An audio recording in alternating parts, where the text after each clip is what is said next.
Tinker was here early, which is always great to see. Pete, do you want to put this in? Doing it. That's what you did. Doing it. Chat, when you do join us, I'm going to ask this again and again and again. How is the volume? Because... How are the levs? Yeah, how are the levs? Very good. Because it is still going in the yellow, but that doesn't necessarily mean it's bad. Okay, Tinker says okay. Nice. Yeah, I can see that. Hello, Danka. How are you? It's lovely. Oh, look! There's Jonathan. He's in a chat. Who's this Jonathan we're talking to in the chat? Oh wait, he's on our call as well. Hello, Jonathan. Oh, you know what? I am going to readjust Jonathan's name just so it looks a little bit better. There you go. This time I spelled it right because I spelled it wrong before. That's a thing that I do, is spell things wrong. Congratulations. Yay! I might crack into the wine early because it's been one of those kinds of days that someone who's been round today. We've had people round and they cracked into the wine at lunchtime. Oh, well, it's Father's Day here, Father's Day, isn't it? So Rachel's dad was round. Oh, that's very good. It is. It's Father's Day all across the globe, I believe. Why is it that it's different for Mother's Day? I don't know. That one's weird. It's Mike Tendo, friend of the show. Best friend of the show, Mike Tendo. Hey, I know that guy. It's my colonial brother, the Obermensch. I hope I said that right. Hey. It's German. Hello, Mr. Mike Tendo. How are you? Friend of the show. Friend of the show. Pete, did you say you're putting it in Max's chat too? I did. Okay. My thingy didn't. My thingy didn't say it's up. But. Well. Maybe better make sure it is actually done. Oh, it is there. It's definitely there. Where? Other streams of interest. What? Are my alerts turned off for Max? Yes. No, Discord has been really, really bad recently. It's like they've had an update and notifications don't seem to come through. Good to hear, Mike. He's doing well. Oh, look who it is. Well, look what the cat dragged in. Hello, Max. How are you tonight? I guess I'm just gonna sing all night. It'll be a musical version. Yeah, it's the music. We've gotten to that point in the show where ratings have dropped, so you know, we have to try and drag it out a little bit longer.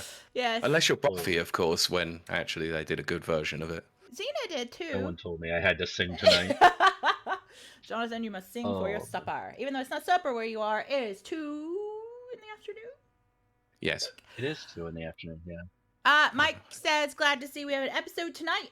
Me too, although I will might be regretting saying that later. Exactly. And Mag says 2 cats dragged me in. I would have thought it was 2 dogs. He rode astride a cat like He-Man's other identity. Prince, what? What is his name? Oh, I see. I don't know. I have both. 2 cats, 2 dogs. That's greedy. You need to share those cats. Isn't there a show? No, that was called 2 Stupid Dogs. There was a cartoon on called that. But yes, it's a battle cat. Battle cat's what I'm thinking of. Pain in the ass cat. So really selling it here, Max. Really selling it. That's funny. Right, I'm just going to run a test recording in the background. So. One day. Right, can I get a test from you all? Jonathan? Testing. This is a test recording things. Ready? Testes! 1, 2, 3. Typical for Kiley to ruin it, as per usual. Yeah. Thanks, Mike, for doing a testing. 1, 2, 1, 2. Yeah, we test and chat. Chat be coming in through. Loud and clear. Oh. But I do want to say, chat, let us know about levels, because on my little fake soundboard, everything's hitting yellow, and that makes me a little bit paranoid that it's too loud and it's blasting. Yeah, right. I'll be back in a mojo. Anyway, so Jonathan, how has your Father's Day been? So we made plans for me to be on the podcast Friday, I think it was. Yes. And Saturday, my mother-in-law decided to ask my wife if we could come over for Father's Day today. And they're doing that now. So I'm here instead of hanging out with family doing Father's Day. But we did get up as a family and had breakfast together and everything, but nothing fancy. I just bowls of cereal. But yeah, so I am expecting at some point, maybe while we're still recording, for a meal to show up literally in camera, because they said they would bring me food. Aw. Well, let's hope it happens, and then I will be jealous of your food. Oh, Pete's disappeared. Yep. He'll come back. Mike Tendo says you're hanging out with your gaming family. I like that.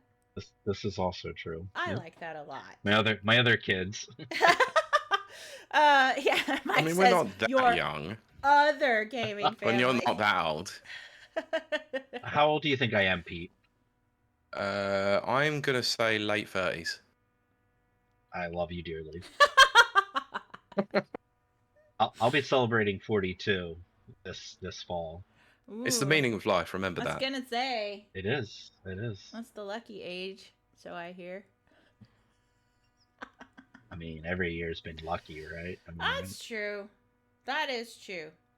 Mike says just went straight into an ad then. Yeah, these ads are so aggressive. I think that Amazon or whoever owns this Amazon platform, I almost said a bad word against the people hosting us. I think they've turned up the heat on the ads so that people will sub more. It's almost like Twitch hasn't turned a profit since Amazon bought them. This is true. And yes, Max, thank you. Max says, yeah, don't do that. Especially, I mean, look at, I'm going to TwitchCon in 10 days. True. Yeah, see, Max says, Twitch will not let you into the event. I love Twitch. Twitch is my leader. Would it be the wrong time to announce that we have a Rumble channel? Oh, goodness. Oh, goodness. Rumble in the jungle. I am sweating to death, but I'm not going to turn my fan on because it's going to be loud. Okay. So what I'll do is I'll drink instead. Max says into MySpace. You know, when they, no, it was Bebo. They, re-released Bebo. I went and got all my old photographs off of there and all my old photographs off of MySpace. I was in primo emo. Mike Tendo says, I remember those. Oh my gosh, I thought I was so deep. I was posting song lyrics and movie quotes, and I was like, yeah. Poetry. Oh, is this MySpace? MySpace and Bebo. I was doing Jack Kerouac, and then I thought it was hilarious posting IT Crowd. Yeah, my MySpace page wouldn't even load because I loaded so much into it that it's ages. It's so many songs, custom background, bling or whatever it was called with all the glitter and stuff. I didn't have that because it was too much for me, and I was above that. I just had red and black, and I was really showing my heart. Well, I had a custom Simpsons background. It was amazing, but it just wouldn't load the page. Oh, Mike Titus. MySpace was king. This other thing called Facebook came along. Oh my gosh. Right, sorry, can I get another test from you guys? My level's a bit screwy. Another test. Was that good? Did I fail the first test? I studied really hard. No, it was me who failed the test. Okay. Operator error. Cool, thank you. I'll be back. So you say. Okay, Arnold T1000. He's not T1000. I know. He's T800? Isn't he? Arnold's the T800. I think. Bueno, Brent. How are you doing? We hope it's good on this lovely Father's Day afternoon in the US and Father's Day evening in the UK. And if you're from somewhere other part of the world, tell us, and then we'll greet you accordingly. Bueno. So is that test good? It was okay. Satisfactory. Well, on the audio recording, it was Kiley was too low, Jonathan was just right, and I was way too loud. Well, funnily funnily enough, Mike is saying Kylie's a little high. just a little. John is a little low. Wow. And Pete is somewhere in the middle in regards to audio. Okay, so I thought Pete was pretty good. Let's see. Hopefully. Are you sure you're coming through on your normal microphone? Let me double check. It's worth checking. So yeah, please do. Things go wonky. Bear with me. Nope, I'm on it. I'm on it. But you know what I'll do? Okay. I'll back that thing up. How's that? That's what she said. I know. I figured I was too close to it. Yes, Danker, that looks amazing. It does, yeah. Mike, I should have greeted you in your I say native tongue. That's English, but your adoptive home place. Hola, amigo. Yes. I was gonna say something. I've forgotten. Danker says, "Yeah, the new feature works." Yes, it does. I'm glad because I want. That is cool. That's very cool. I love the colors. These are my favorite colors together. Yeah. And yeah, Mike is correct, Pete. The most important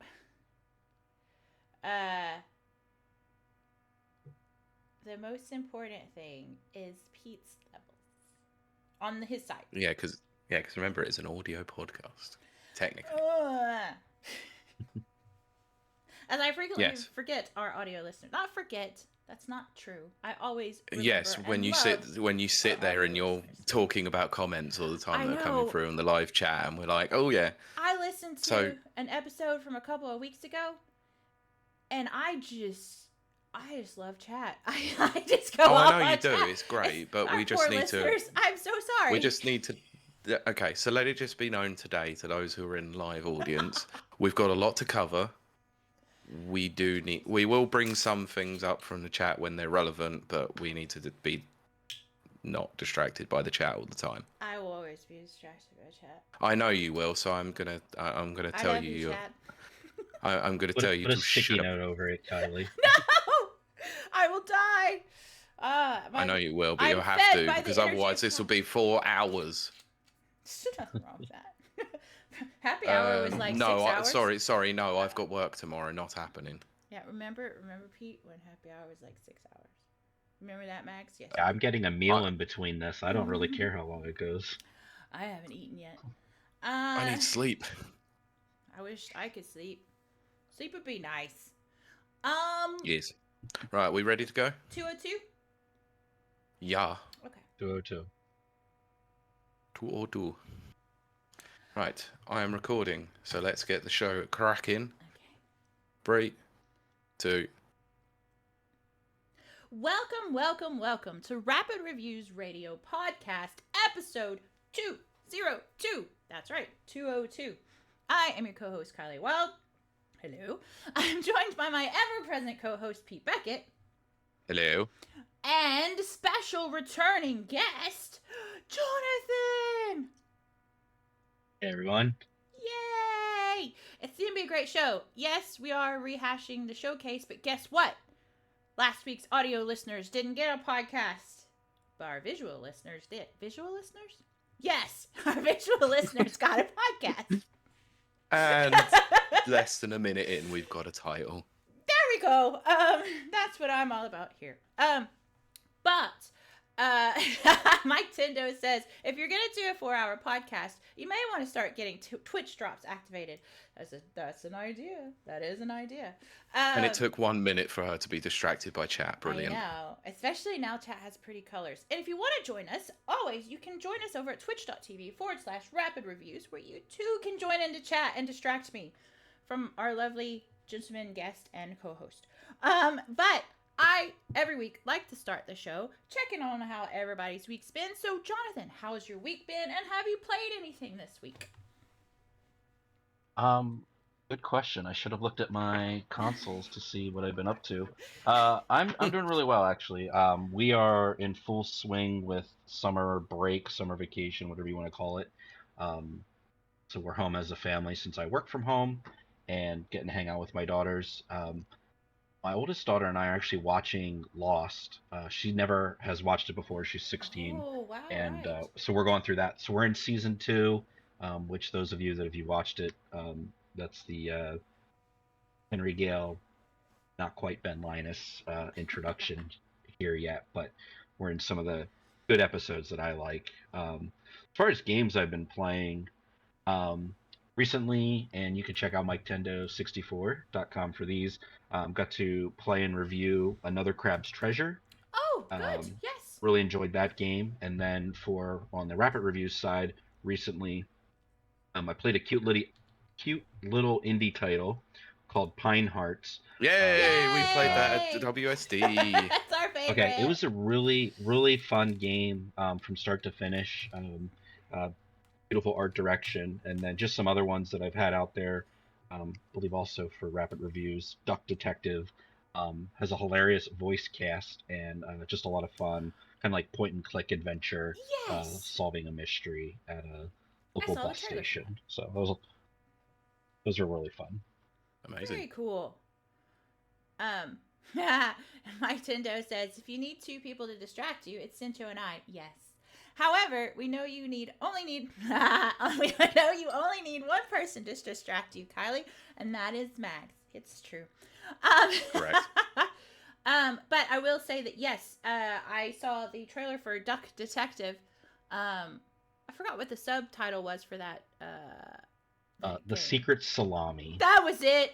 My God. Yeah, it was strange. It was a strange one, but it did look very cool. I think, in all honesty, I feel like the way they did the game with the subtitle, it kind of points to like, hey, we could make more with a different cast and do different subtitle Duck Detectives.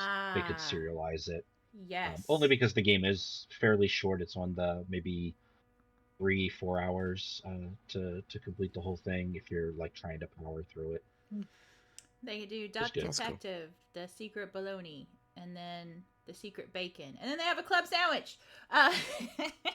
I'm very hungry. I have not eaten today. The sandwich? Are you talking about like the Duck Detective sandwich verse? Like you should do like the secret salami, and then there could be like the Gouda, like the cheese, and then you could have like the tomatoes and the lettuce, and then bring it all together. Oh, yes. The sandwich verse. I love it. Max says, I'm not a distraction. Cough, cough. Yeah, you are. Danker, actually, bread is bad. He's not wrong. Danker says, actually, bread is bad for ducks. I found that out last year. It causes a wing deformation. Deformation? I don't know how to say that word. Deformity. So correct. Yeah, deformity. That's it. Anyway, yeah. So, that actually sounds quite well-rounded, and yes, please do go check out Jonathan's reviews on both Mike Tendo's channel, best friend of the show, and Rapid Reviews channel. I say channel. Yeah. I meant website. Well, there's X places in there. Sure. Nana has arrived. Hello, how are we all today? Hello. Nana. It's good to see you. Oh, goodness. If you ever seen the film About a Boy, Bread is Very Bad for Ducks. I'm pretty sure. Wait, I might confusing that with something else. About a Boy. If it was a movie about a twink, I definitely saw it. No, I'm kidding. Jonathan says, well, a deaf detective wasn't eating the bread. There you go. Okay. Well, Pete, that brings us to you. How has your week been? What did you play? It's been a busy week. Work has been busy, but other things going on at home I won't go on about because that was long. But yeah, in terms of games played, I've played a lot, but not a lot at the same time. I'll get to that in a minute. Okay. So the big one, finished up Paper Mario: The Thousand Year Door. Okay. Really fun game. Really enjoyed it. It's a very faithful remake, barring a couple of little things. Whilst I said the last time I wasn't sold on the music, I think it does actually improve throughout the game. There's a lot of nuances towards the soundtrack, so yeah, big fan of the game. It's going to probably make my Game of the Year list at present because I haven't played a lot of games this year so far. But yeah, it's a fun game. That has now been passed on to my friend Kurt, so he can go and play it and we can talk about it at some point. So because of finishing that, I've struggled to find a game to actually want to sit down and carry on playing or pick up something new. So I did the thing that everyone does and scroll through Game Pass. Yes. And downloaded a few things. So I downloaded Little Kitty Big City. Little Kitty Big City. Good one. Yeah, removed it after about 10 minutes when I didn't like how the controls were. So yeah, not a fan. It was look, Jonathan, I'm going to explain this. I had a really weird day where I was just trying to play something and nothing was clicking for me. So it might have just been not a great day. That does happen. I've had that too. That does happen. Yeah, because I also downloaded another Crab's Treasure, which was fun, but it's Souls-like, so not really my kind of bag. So another one where I was like, okay, I can see the appeal of this, but it's not for me. So yeah, probably not really gonna carry on with that one. So, sorry, bear with me a moment. Jonathan, carry on a second. Okay. Well, I was just gonna say, as you're waiting there, I'm gonna drop the link in the chat. I don't know if this is illegal, but I have a review up on. I have a review up on Little Kitty Big City, as Mike Tendo pointed out here. So I'm just gonna drop the link to that. That is one that sometimes just in our format with our X plays we. Spend the initial hours playing and then write about that initial gameplay experience. Little Kitty Big City for me was one that I wanted to follow through to completion, and I did. I got the cat back home, so I enjoyed it. And then, like you said, maybe it was just a day looking for a game. I don't know. I always go on Game Pass and just find myself kind of overwhelmed with like decision paralysis. Yeah. So. Yeah, sorry about that. I had an interruption from the little lady. Well, no worries. We have Mike Tendo saying About a Boy. It's a film with Hugh Grant and a very young Nicholas Hoult. Nicholas' character throws a lot of bread at a duck and kills it. Yeah. Right? Oh my gosh. Yeah. No, I haven't seen that. I was thinking of a zombie movie. I think it's Billy Connolly. Is that Old Boy? I don't remember. Cincho crashes into the building. Hello, Cincho. Of course he did. Ready to distract me, I'm sure. Mm. And then Mike Tendo says, good for you, Pete, for beating Paper Mario, The 1,000-Year Door. I am on the last chapter myself. Denker is on mine is Jurassic World Evolution. Yes, I love that game, and I'm about to restart that game, but we'll talk about that in a second because it's not my turn yet. And then Mike Tendo said Jonathan quite likes Little Kitty Big City. Little Kitty Big City. Yeah, and posted the X-Play for it. Yes, please go check that out. And Brent says I finished a few Game Pass Ultimate games before they left, High on Life and The Bookwalker, as well as a few indies, Roombo and The Long Reach. It seems like I played Roombo on mobile or something, but it was back. Mike didn't post it. Jonathan posted it. Cincho, always ready to distract people at Dinker. Nice. And Cincho got 2 shows worth of distraction to get That's to. true, yeah. That's true. Apology. I'll go back to where I was then. Yes. So, the next game that I downloaded and gave a try and deleted after about 2 hours of play this time. I enjoy the game, but I think the levels are a bit weird and platforming is not something you should be doing in first person. It's Doom. Which Doom? 2016 Doom. Oh. Wonderfully fun game, but platform is horrendous in that game. I enjoy it, but I enjoy Doom, so I was going to enjoy it anyway. It does make me nauseous, and I do have to take breaks from it.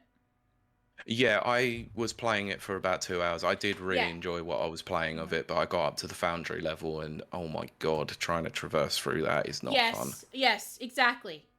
Absolutely. You're not wrong there.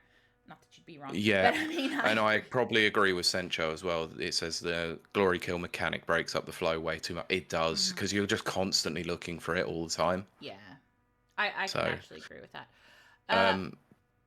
Mike says... Then... Okay. Yeah, Karen. I was just going to say, Mike says, Star Wars Hunters, anyone... I am curious, chat, if anyone has been playing StarArs Hunters. I saw a trailer for it, but no gameplay. And I don't want to... Pete's got me all spoiled now. I need to see gameplay before I try. That's not my problem. That's just me saying something that's accurate. I played it. Fair enough. You have to report back to us, Jonathan. And then Central says, and then they force you to do it, otherwise you don't get ammo and HP. Right. Exactly. That is true. That wasn't my favorite mechanics, to be fair. But anyway, Pete, continue on. So I have one last game that I was playing. This was only a quick one whilst was working from home on Friday.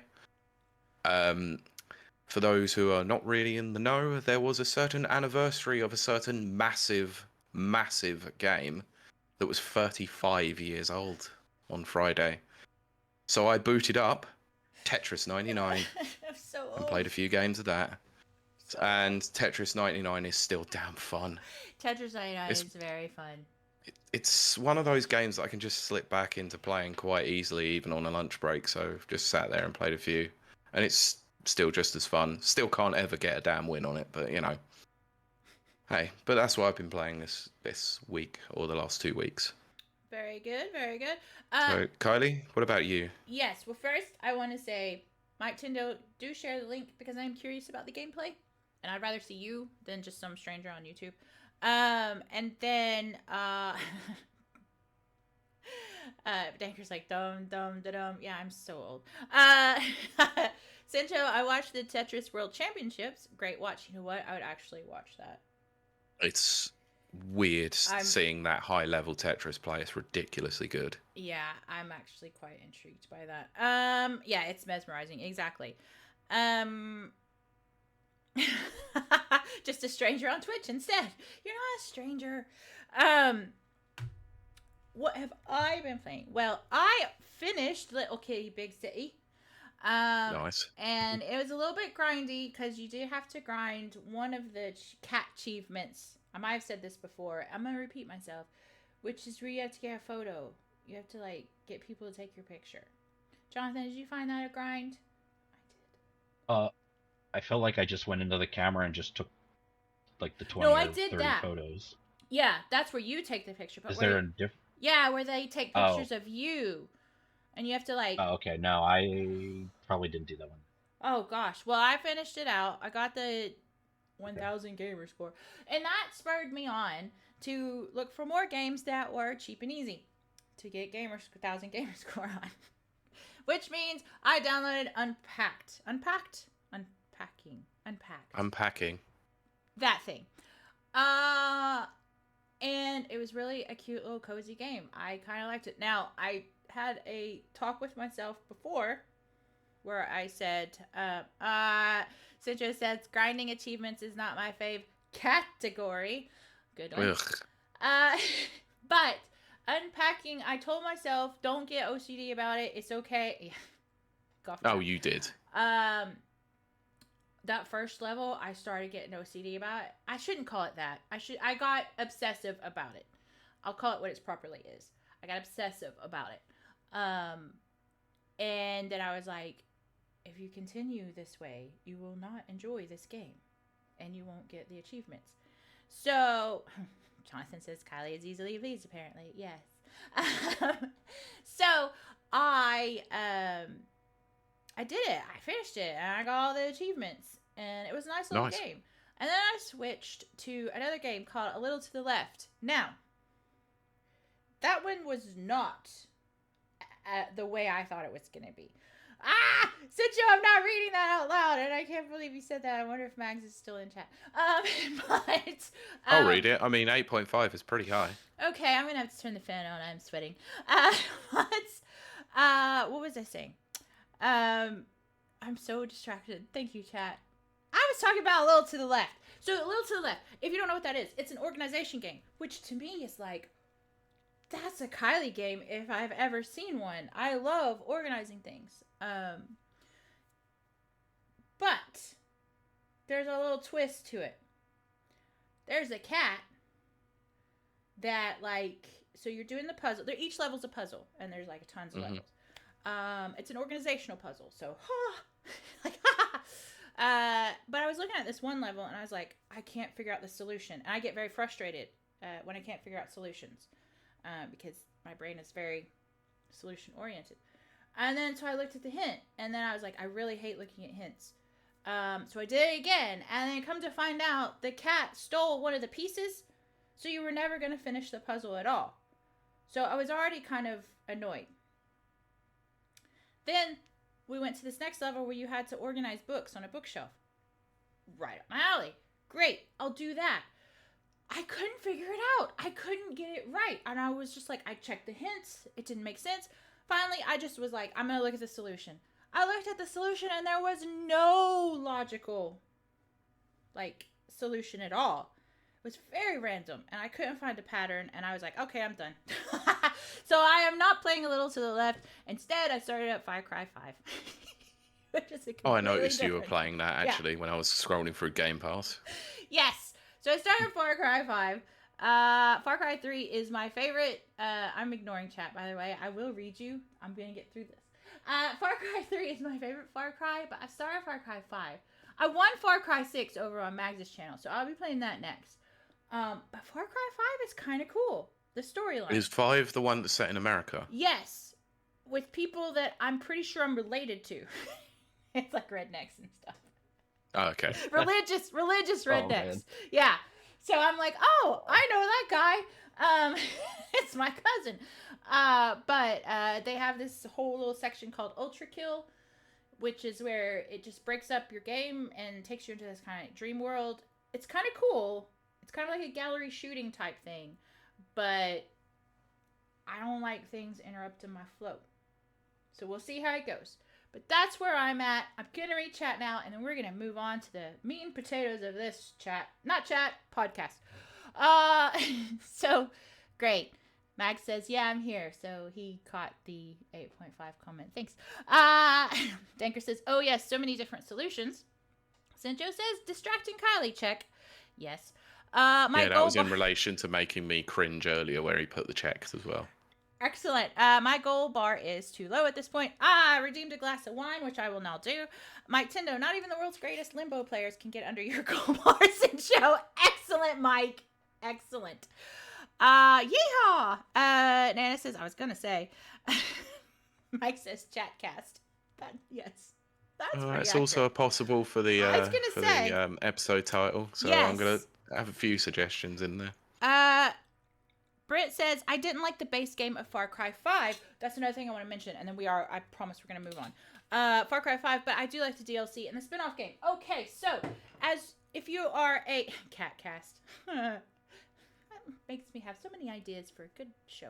Anyway, if you know anything about Far Cry, Far Cry 3 has this DLC called Blood Dragon. It's really awesome. It's very cool. It has nothing to do with Far Cry 3. No, it's that 80s neon aesthetic sort of. I love it. It's one of my favorites. Yes, it's crazy from what I've heard. Oh, my Nintendo.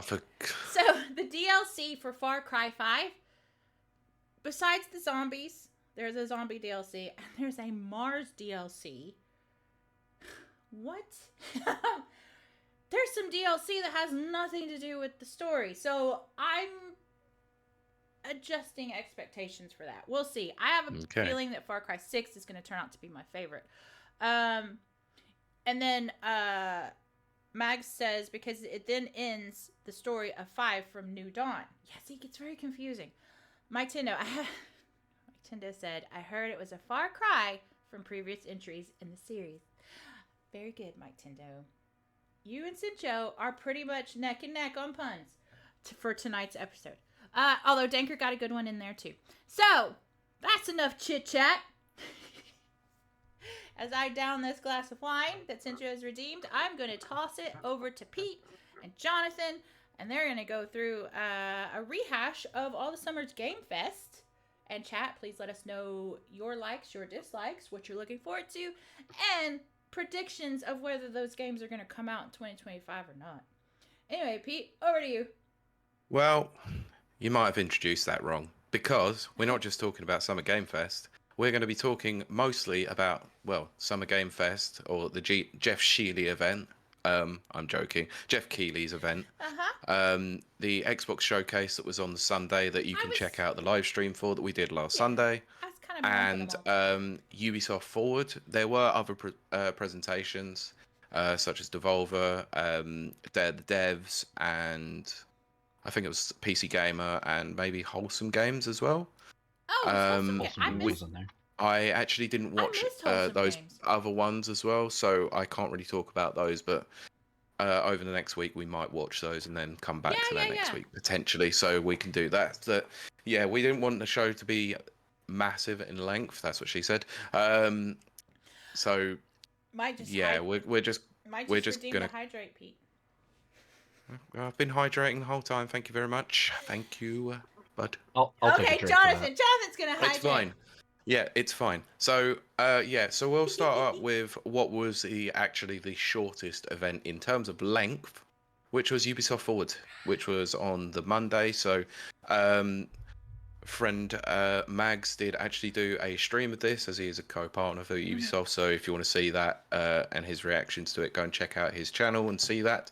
But we're going to run through what was shown. So I was watching a bit of this during the week. Also, let me just say, I wasn't able to. I did not know this. Brent says, and the accessibility showcase. I didn't know Wholesome Games was this year. And I didn't hear about the accessibility showcase. So that's two things I definitely want to check out. Chat and listeners, I encourage you to please go check those out. Yeah. So I am not going to go through what was shown in the pre-show because I only watched the main show. I know there was a few other things in there. So, show actually started out with Star Wars Outlaws. Yes, it did. Now, this is the open world Star Wars game where you play as an outlaw trying to pull off a score. So they went through quite a lot of the story cinematics. A lot of the story, went through some of the gameplay, showed the wanting system, some of the dogfights. I'm going to pass this over to Jonathan. What did you think of this? So I will say I'm all on board on like Star Wars anything for a majority of games, TV shows, movies, etc. I just really enjoy that universe. Yes. I have still been hung up on some of the like facial talking animations with regards to Star Wars Outlaws that maybe my only hang up. Just like any Ubisoft game, or at least a majority of these open world style games, I always feel like there's like just way too much stuff to do for the time that I have to put towards a video game. So I'm interested to see like just how everything shapes up, because I did play through the last two Jedi games and really enjoyed them all the way to the end. And I felt like they were more like, even though they were kind of open, they weren't really like open world, they were like open corridor or whatever you want to call it. What they call open zone, let's say. Or open zone, and very like, and had elements of like Metroidvania in them. So I'm interested to see just like how this game ultimately plays out. And just because of the, again, time constraints that I have, I may be waiting, as many people often do with Ubisoft games, go on sale after like 3 months. So I might wait just to save myself some money. So I'm hyped for it, but not like day one buy for me at this point. Right. Yeah, Kiley, what did you think of this? Because I know you were sitting there watching Max's stream the whole time. I was distracted by the host. No, I did actually watch the Ubisoft Forward and paid attention to it. I'm very, very, very, very hyped for Outlaws. Very hyped. It's funny. I made the comment, and I'm standing by this comment. It is funny to me that Ubisoft has some of the strongest games coming up in the future. And I know people are going to disagree with me, but Outlaws and Shadows, Assassin's Creed Shadows. We'll get to that in a bit. I know I'm not going to talk about it, but I'm telling you, keep those on your radar. They're going to be strong contenders. And then Prince of Persia DLC. But focusing on Outlaws, I'm so hyped for this game. I'm not kidding. Because first of all, it's female Han. No, I didn't watch the movie, and I know people keep saying, watch the Han Solo movie. It's really good. Don't. See, I don't know. I'm so like, Han Solo is my favorite character in the Star Wars universe. Good. Don't watch it then. Okay. But I love the idea, and from what I've heard, the character in Outlaws doesn't look like Khaleesi or whatever in the movie. I don't care. All I know is this is a badass chick wearing a leather jacket. I'm there. That's all it takes for me. And she's got a really cute pet. So I'm kind of cool with that. Another thing that I'm cool with that people aren't generally, and I know a lot of people in chat aren't, what I do like about Ubisoft, I'm sorry, I like the map with a lot of things to discover. Like little places to go to and stuff. A lot of people are like, oh, it's too much, it's overdone, blah, blah, blah. I like it. And so this has a lot of things to discover. And it looked really like it was stuff I recognize. A lot of the newer Star Wars stuff, I don't quite recognize. And I try to fit it in. Look, midi-chlorians, I'm sorry. I tried to make that make sense. It doesn't. I'm glad Disney. No, it doesn't. So this is like a Star Wars universe that I recognize and I feel at home in and I feel comfortable in. And again, she's badass. But the thing that has sold it for me is the dogfights. I said this last year when we did the Starfield. We talked about Starfield. Was it last year or 2 years ago? I don't care. We talked about Starfield. We were so excited for it to come out. And then me and Kieran were like, we changed our minds. It's not that great. Because I was looking forward to dogfights. No dogfights in Starfield. Guess what? Outlaws has, I almost said a swear word, freaking amazing dogfights that I am just like, that's what I want. I just want that so bad. There used to be a Battlestar Galactica game out where you could, it was just dogfights. And I loved it. This has that similar feel. So I'm very looking. Okay, I'm gonna have to read chat because Pete is groaning. But... No, because I know exactly what he's talking about from Acolyte, and it's Okay, hold on. I'm gonna read chat now. I have to. Max says, "Give over, law." No, everyone knows it. Mike says, "I wasn't a fan of the film. I keep getting told by some people to watch it and some people to not watch it. Don't watch it. It's terrible." Brent says, Outlaws is the one game I decided to pre-order this year, as per usual. I know you were divided between which one to pre-order. Mike Tendo says, and I quite liked Han Solo as a character. They did him dirty. Yes, they did him dirty in the sequel trilogy. And the only reason they did him dirty is because because Harrison Ford hates the character of Han Solo. Yeah, Kylie, best not to read what Mike Tendo has said because Jonathan doesn't want spoilers.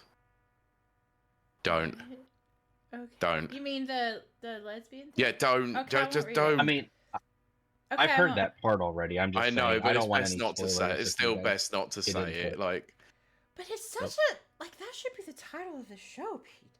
I have to read it. It's not Pete. Jonathan's already seen it. It doesn't matter. Still, I've seen it. No, because I don't want you to manifest it to actually being a thing that happened in Star Wars. I want to say it so bad. I just still don't want to believe it. Jonathan says, "Don't spoil Acolyte, please. Still would like to watch, despite some of the things people are saying about it. You know, here's the thing. Yeah. I've been watching Futurama. For some reason, I have Disney Plus where I'm not supposed to have ads. They keep advertising that dadgum Acolyte before every episode of Futurama. I almost said Fallout. Futurama. I don't know why they're doing that. Hang on a minute. Have you been using my Disney Plus account then? No, I actually got my own, Pete, and I was laughed. I only did it last week. And I was like, goodness gracious me, I am deleting your profile then. It's like, tell Pete, I got my own. Because I was worried, because, you know, they were cracking down. Anyway. Yeah, I know, they are. So, I said all that. Sorry. Glad you're still with us. But I am very much looking forward to Outlaws. That's probably my most anticipated game of the year. I will say that I did hear a rumor, and hopefully it's just a rumor, that they're going to try and make it live service. They're going to be influenced by EA and have loot boxes and stuff like that and battle passes and stuff. I really hope not, because as I've seen, and then me and Mags have seen with Suicide Squad could have been something great. I really feel that it could have been. They turned that into a live service game, and I think that ruined it. That just absolutely ruined it, ran it into the ground, and I am very upset about that. So I'm fingers crossed, hoping that this does not happen to Outlaws, but yes, it's my most anticipated game. Yes, Pete, your thoughts? I thought the dogfights looked terrible, actually. Pete! I didn't think they looked very engaging at all. The one that they showed looked kind of basic and boring, to be honest. It looked exactly like you would see in Starfield and every other game. It was just like, all right, just focus reticle on section and shoot. No, it didn't seem that interesting to me. However, I'm going to shock people and say that I actually think this game looks quite good. It does, yeah. But the problem with this is that as someone who is a lap Star Wars fan and has nothing but total apathy for Star Wars, it's going to be very hard to get me interested to play this game and spend money on it. I think it's fair that you know that and you state that. I think that's very fair. Yeah. What I saw looked interesting. I think I was a little bit more sold on it, obviously, after watching the showcase, because when they announced it, I was just like, I don't care. Well, after showing me some of the systems and some of the mechanics, I still think the shooting looks terrible, though. The general gunplay doesn't look fun at all. I'm going to agree with you there, Pete. Yes. Yeah. There was a moment where she's hiding behind a box and she cannot even shoot. It's worse than Stormtrooper aim. It's awful, but the fact that it's an open world game, it's Ubisoft's real sort of strong suit, especially when it comes to like Assassin's Creed games and stuff like that. So it will be interesting to see how it's done. I'm concerned about all the pre-order bonuses and stuff like that they usually do with Ubisoft games, and all that. Like I said, it's going to be very hard for me to get overly interested to want to spend money, but with a reduction or a potential copy in CEX after a couple of months, who knows? We'll see. Yeah. I mean, yes, Mike. No, I didn't say I was excited. I said I was more interested. Yeah, let me read what Mike Tendo said. Mike Tendo said, Pete says he's quite looking forward to it, proceeds to rip 7 shades out of it. But see, that's the thing. If Pete only rips 7 shades, that means he's so excited. If he ripped 10 shades, then you'd be like, Yeah, exactly. Fair point. All right, look, we're 34 minutes in. We've covered 1 game out of 3 showcases, so we might have to blitz through some of these a bit more quickly. So if there is any game that you want to talk a bit more in depth about, we'll go into it. I'm just going to read through the list. But I will stop on this one because X-Defiant Season 1. I've been hearing some really good things about X-Defiant in its current state. It's made by the people who were previously at Infinity Ward and made Call of Duty, back when Call of Duty was good. So this looks like the sort of game that I'll be picking up with friends and playing multiplayer, because we'll talk more about Call of Duty Black Ops later, and it's a ridiculous install size, so maybe if this one can get it down below 300 gigs, might be worth downloading. But Season 1 comes on the 2nd of July, and it's going to be playable on PC, PlayStation 5, and Xbox Series S and X. So, Mike is going to have a shower, by the way. Just thought I'd interrupt Pete to let everyone know that Mike's going to have a shower, and he'll catch up. Enjoy it. Enjoy your shower. Don't be thinking of us. Sorry. Anyway, let's move forward. Anyone have any thoughts about X-Defiant? Let's move Ubi forward. I do want to try it. Mostly that. Okay. It's a looter shooter, isn't it? No, it's just a first-person shooter. So one of the things so it's a classic FPS. Oh, okay. Well, see, that seems like something kind of Twitch shooter. It's made very much like a Call of Duty sort of game. So yeah. But they did introduce a new mode that's coming, which is an old school classic for FPS players. Capture the flag. See, I love that. That's from Halo. It was also in Unreal Tournament before that. It wasn't. You're right, Pete. Yes. Anyway, so next up, they showed off Season 2 of Skull and Bones, Chorus of Havoc, currently running. They also then spoke about what's coming in Season 3, Into the Dragon's Wake. I did that on purpose, didn't you? Yes. Keep going, Pete. So, yes, okay. So this was the Prince of Persia section. So they talked about 3 particular games. So Prince of Persia Lost Crown, 35th anniversary of the Prince of Persia franchise. Wow, that old. Yeah. So they showed that there is a new story DLC coming to The Lost Crown, which was called Mask of Darkness, which is coming in September 2024. Then they spoke about the indie game that's been blowing up, the Rogue Prince of Persia. So they've got the Temple of Fire update coming soon, so which is going to add new mods and weapons into the early access period. And then, go on. Brent says, I've been playing it in preseason and enjoy it, even though I'm bad. Do you mean X Defiant? I would think he means X Defiant. I bet you're not bad. Anyway, go ahead, Pete. Okay. And then finally, for the Prince of Persia section, the most pointless trailer of all time, the Sands of Time remake, which gave a 2026... considering the fact that they showed this off, what was it, a few years ago? And then it restarted development because Ubisoft Mumbai just did not do a good job with it. They had to be delayed and process restarted. So this was the first teaser trailer that they showed for the game again, and they gave 2026 on this. So not sure why they're showing this. First of all, my guess is just to put the name out there and remind people they're working on it still. Yeah. That's probably it. And then Nana said, I would argue they need to do this because of this. This is Metroid Prime 4 situation. Similar, I would agree. Danker, thank you for lurking. I don't know why the lurk message didn't come up. That makes me a little bit nervous. That's fine. But thank you for lurking. Brent says, yes, X Defiant. And yes, Sincho, the candle was a lie. That was the teaser trailer for Prince of Persia. And it says, I would argue they need to do this because this is exactly Metro Prime. Prime 4 situation. Max says, because people have been waiting for this for years. It's true, like literally years. And everyone thought it was dead in the water. I'm gonna be honest, I did. I thought a couple of games, and I said, okay. So last week I accidentally said Sea of Thieves. I was actually talking about Skull and Bones. I don't know why I said Sea of Thieves. But I have classically been known on the show to say that Skull and Bones was not going to come out. And I was wrong. I also said Prince of Persia Sands of Time wasn't going to come out. I'm also wrong. So I'm frequently wrong on this show. So we need to state that. Yes. Nana says, because, man, this game was ready and would have been one of the worst remakes of all time. Nana says, wall running wasn't in the game. I love wall running. What? That's terrible. Anyway, let's move on.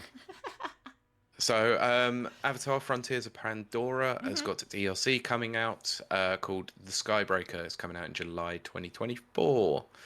Don't know if anyone played Frontiers of Pandora. Max did. I meant on the panel. No. Okay, moving on then. I would like to. Okay, cool. Jonathan, you might like it. You might like it. Anyway, next up, Crew Motorfest was giving a look into their Season 4 for July. It's coming in July, mainly focused around car customization. Yes. And then they were talking about Season 5 that's coming out in November, where they're adding a new island, which is Maui. That's very cool. It looks cool. I can't deny that. The neon colors and everything look very cool. So... Yep. That's cool if you're into the crew. It was a very flashy trailer. It was. Like, I can't deny that. But I mean, if you know the Crew Motorfest, then you're not really going to need much gameplay for it, but there was not really a lot of gameplay for it. Anyway, next up, Anno 117 Pax Romana. Yes! I'm very excited about this! Yep, so this is coming out 2025 PC and console. There is going to be a live stream in 2 days' time, or in a day's time, as you listen to this on the 18th of June. So they'll give away more about the game then, because this was just cinematic, and then an explanation by the devs about the series, which is fine. It's a next week. Yep, I know. So next we had like a sizzle reel basically of stuff that's out at the moment. So Brawlhalla, Trackmania, Riders Republic. Which is good. And then to the final game of the showcase, I'm sure we're going to talk about this one a little bit more, which was Assassin's Creed Shadows. Yes. So they gave us a lot to do with the gameplay, story beats, a deep dive into the two main characters, Naoe and Yasuke, sorry. Going to be set in feudal Japan. Yes. And yeah, during the Sengoku period. Very interesting. So 15th of November for this, PC, PlayStation 5, Xbox Series S and X. Did the annoying Ubisoft thing of this is coming 3 days early if you buy a collector's edition or Ubisoft Plus. Yeah, but they did a big deep dive of the gameplay. So, Kylie, I'll go to you first. What did you think? I have not wanted to play an Assassin's Creed game in a very long time. I did like Assassin's Creed Odyssey, but that's because I love mythology. And I did like Valhalla a bit, but I'd say Odyssey was the last one I really cared about. So watching this is probably my favorite era in Japan, the feudal era. I won't go into it. It's very boring. I love history, so I'm very excited about this. Yes, I'm probably gonna say it wrong. Yasuke is a real person. That's based on a real, actual person, and I love that. It is based, but some of the mythology has been somewhat skewed. Yes. Let's say. Yes, but so that's I mean, it's Assassin's Creed. It is. Yeah, exactly. Not always incredibly historically accurate. It's true.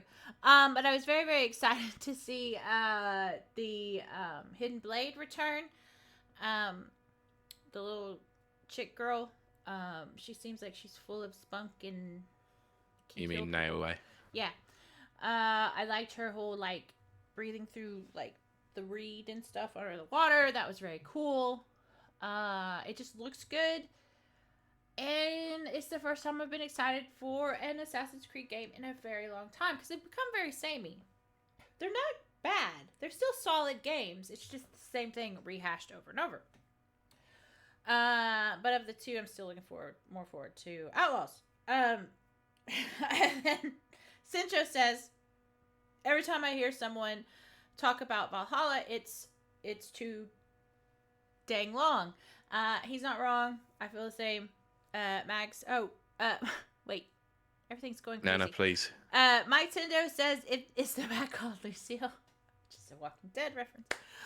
Max says, if they pull this off and it delivers on everything they showcase, this could be my game of the year. Very good. I do look forward to him playing it. Outlaws is mine, but, we need to ban him, Nana, if you're around. If not, I will. Sincho says, which is also what she said.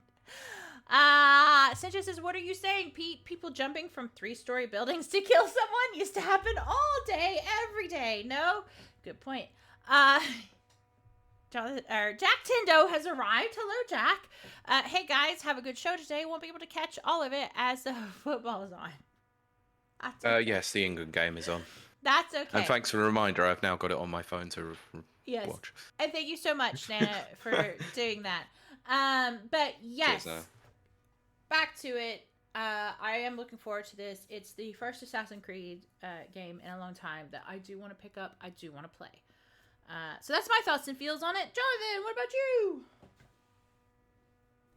Well, so since as you guys have been talking, I've just kind of been rewatching some of the fights and some of the scenes, and I feel like, first off, very pretty game. Yes. Coming into, I think, the one village, and there's just, there's colorful pink cherry blossoms and just the people working in the rice fields and rice paddies, whatever. Everything looks beautiful. But then I was just watching, and like some of these, like the scenes with, what Mike is asking, the bat Lucille. Some of the animations after he hits them and knocks them to the ground or whatever just look really janky. And I know it's a work in progress, as the little, notation at the top tells me. And I'm sure a lot of that stuff will get fleshed out. Mm-hmm. Was there a release date on this? I kind of forget. And November 15th. Kind of watching. Okay, so hopefully, those kind of things don't make it into the final product, because I think that's very immersion breaking when stuff like that happens. But I took a little bit of a break. I actually haven't played Mirage Yeah.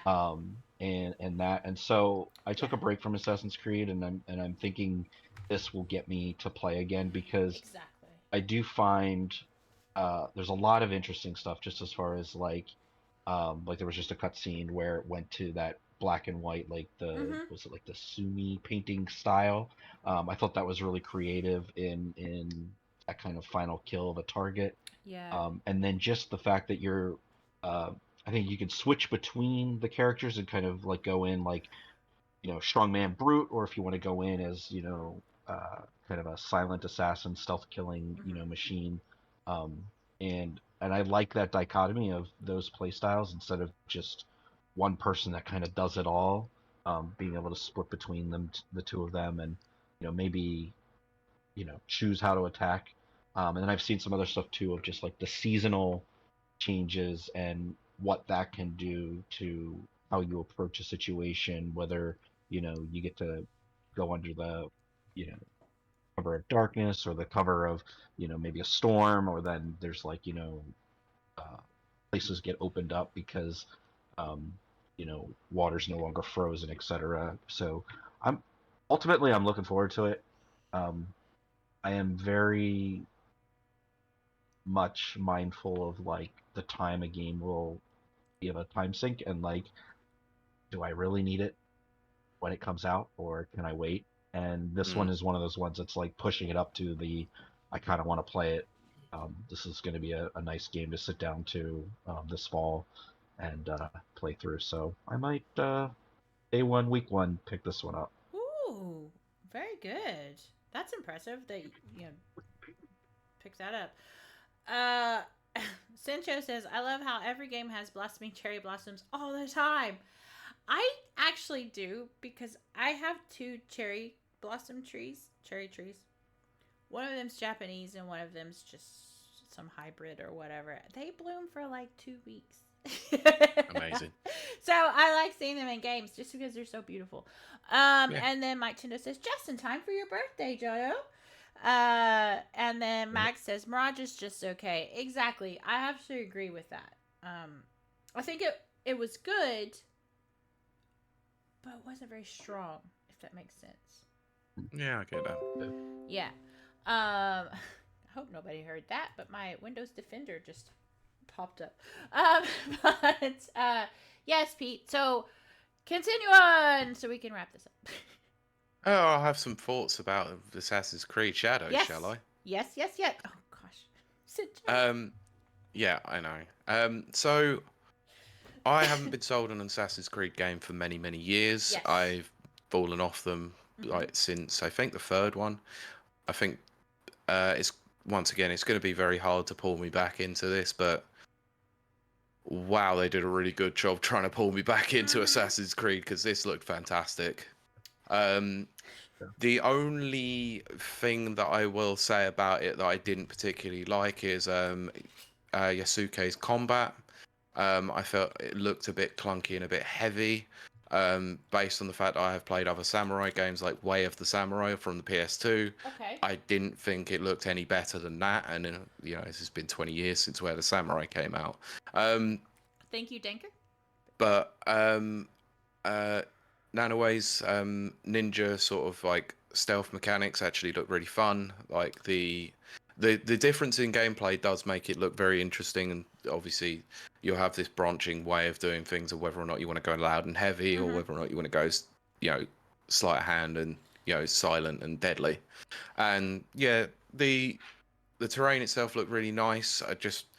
I'm with Jonathan. Some of the stuff still looks a bit janky, so hopefully, being a work in progress, it'll be ironed out by the time it comes out. But yeah, they've done a real solid job of selling me on a game that I had no interest on before.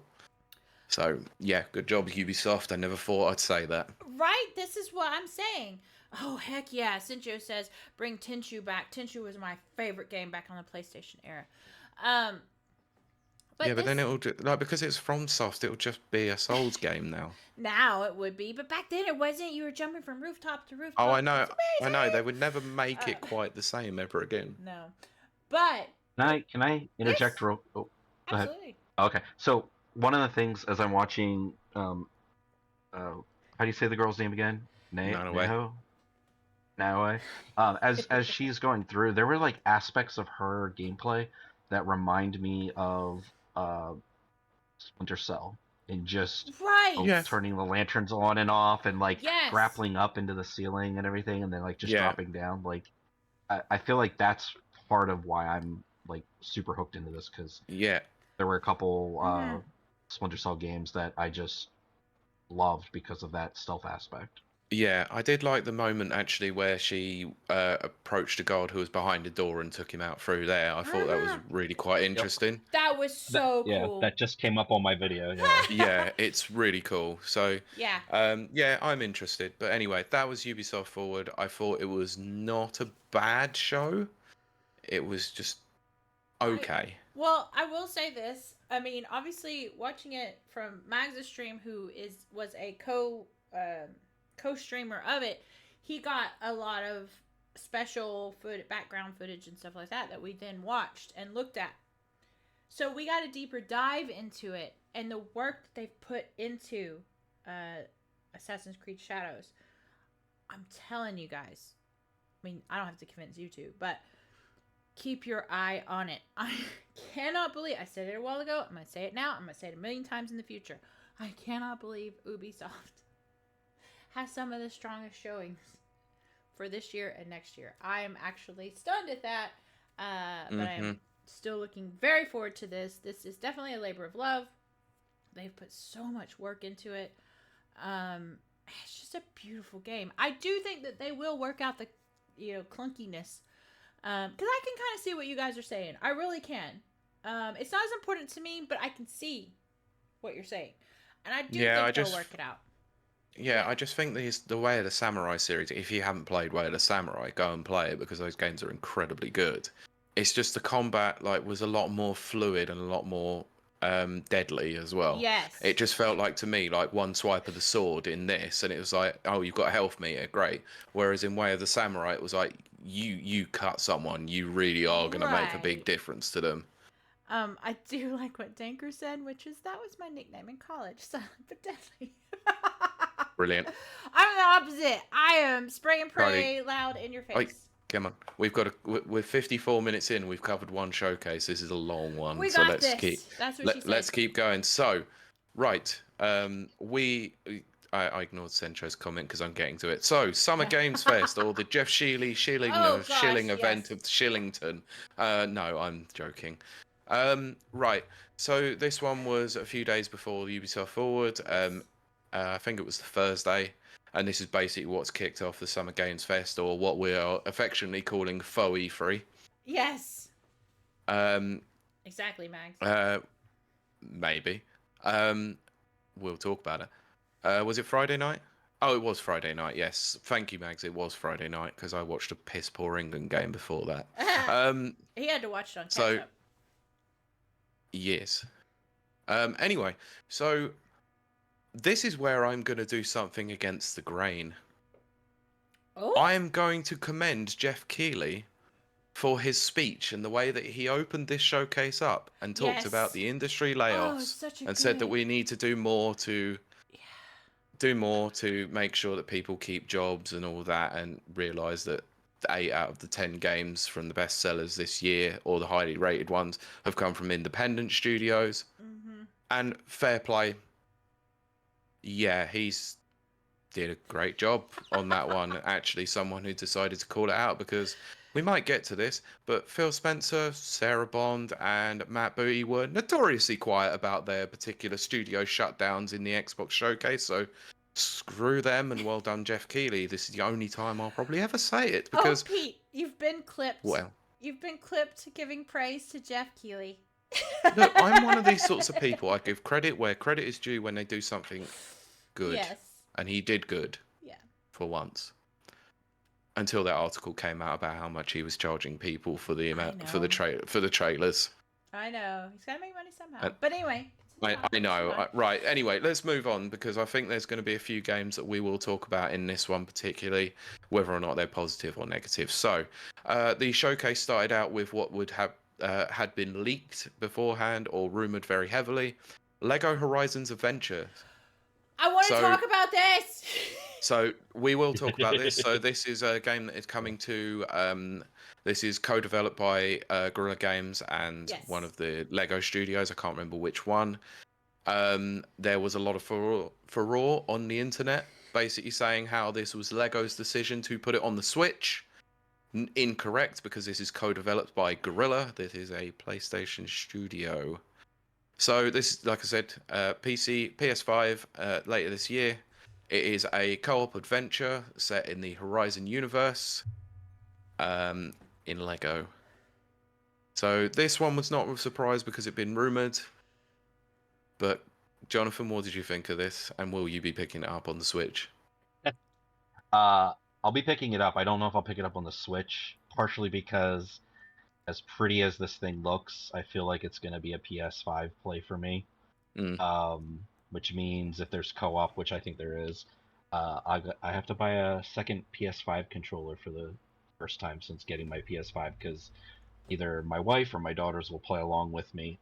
I was just rewatching the trailer, and I think, my one big concern, and I think I've heard this from other people too, is just like Lego games tend to be character driven, where you're getting, swapping in and out of different characters, you're playing as different people, whether it's like Marvel Avengers team or X-Men characters or Harry Potter characters, Lord of the Rings characters, etc. Yep.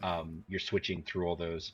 And aside from Aloy, there's maybe like 4 or 5 characters that stand out to me as like notable names of characters that I interacted with that I want to play their, as their Lego character.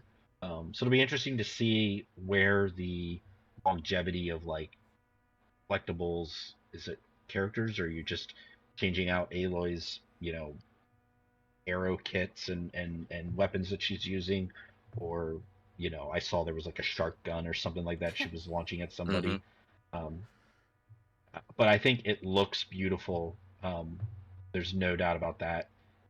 Whether it comes out on Switch in my hands will maybe depend on a certain Mike, last name Tendo,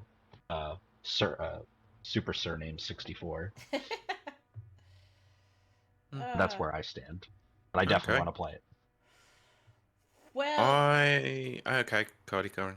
Well, I like what Mike Tendo says, which was, what was the public opinion on how Aloy looked in the game? Seeing as they can a bit blocky. Seeing as they can be a bit critical on a woman's appearance in a video game. Yes, again, hearkening back to when that was a thing. They were like upset about peach fuzz on her face. Okay, I'm gonna say what. Very good, Centro. I'm gonna say my thing, and then you guys feel free to correct it in every which way. I'm confused. I know it's easy to confuse me. I'm confused. I get Lego games when they do movies. I love Lego Star Wars. I love Lego Indiana Jones. Batman. I like Lego Batman. I've never read nor seen Harry Potter, so I can't speak to that. I've also never played the Lego of it. It's just not my thing. Nothing against it. I think I'm too old. I got a little too old when it came out. I don't know. You're the same age as me, and I enjoyed Harry Potter. Yeah, thank you. Books came out in '97. God, really? 97? First book was 1997. Holy crap! I remember seeing the book, but point is, I've never read them. I've never seen the movies. And so I never played the games. But I did play. I have the Lego Star Wars collection. I have the Lego Indiana Jones, and it seems like another one, Batman. Love them. I think it's a great take on it. Why is it doing a video game? That seems redundant. Is it for the younger crowd? But I don't know, because I play Lego. I'm pretty much the older crowd. So it does confuse me. It does look good. It looks pretty. It's a solid game. I'm just confused. But again, I'm easily confused. So if anyone could shed some light on it for me, I would really appreciate that.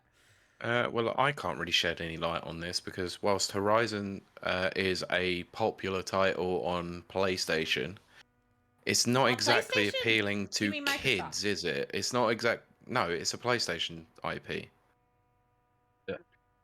Yeah, Guerrilla Studios is a first-party PlayStation IP, and their Oh, ex-head yes. was Okay. Herman Hulst, who then went on to become head of PlayStation. You're right. Yep. So, My bad. so I don't know. This is going to be something that's going to appeal to a lot of people. It's going to be mostly the diehards of the Horizon series. So it's going to be quite a struggle to get those main players in when, like you said, you've got mostly established franchises with Harry Potter, Batman, and Indiana Jones that are going to pull in numbers because people are built-in fans of that universe. For me, it would be like, okay, so my two favorite games obviously are Fallout and Halo. If they did a Lego Fallout, I would be confused. Yeah, I would get it. I'm still confused. I would still buy it. Yes. I know. But yeah, I'm a bit confused by it. It does look good. It does. Like, I can't fault that. I can't fault the way it looks. I think the gameplay looks good. I'm just confused. Yeah. I think one of the things that I've been reading was just that there is a possibility. So, was it 2 years ago they came out with a Lego tall neck, and it could be possible that there are now agreements in place that, and most of this was also speculation, but there could be agreements that if a third party or like a creation like this, the tall neck, comes out and there's media associated with, in this case, a video game Horizon series, that Lego is requiring a game to go along with that product. So, of course, that then stemmed into the speculation of like, hey, we're getting, we've got Lego Mario, Lego DK. I did not talk about this yet, but I pre-ordered the Lego Deku Tree, and if we get a Lego Zelda game, I'm on it. I honestly don't.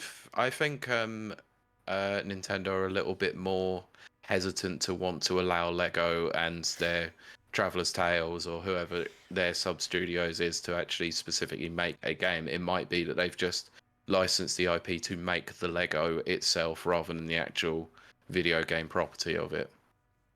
Whereas I think it might be different with other agreements such as Harry Potter, Batman, all that sort of thing, because they probably have licensed it out to make video games alongside them. I just realized what Centro was saying. He said they should make a Lego Tomb Raider. Just imagine those bricks. Jesus. Moving on. They have slanted pieces now. I was like, do they have triangles? I don't know. They probably do. Oh, yeah. Here. I'll find you one. I just built a Lego the other day. I was going to say, this is where he picks out that NDA to Tomb Raider, Lara Croft. Yeah. The little tiny Lego triangle. There you go. That's all you need. Little triangle boobs. Nice. Anyway, shall we move on? So we don't keep talking about triangle boobs. Yes. I just am confused. Just let me put that full stop. I know. Anyway, so next up was No Room in Hell 2. So this was made by the Chivalry devs. Didn't really have much to say about this one. Jonathan, the next game, I know you've got a lot to talk about. Harry Potter Quidditch Champions. Well, first off, I want to say I didn't know there was a No Room in Hell 1. No, I didn't either. I'll need to look that up. Yeah. Quidditch Champions. So, you just want me to talk about it? Yeah, carry on. So I played and to review the Harry Potter Hogwarts Legacy game. Oh yeah. And one of the big omissions of that was no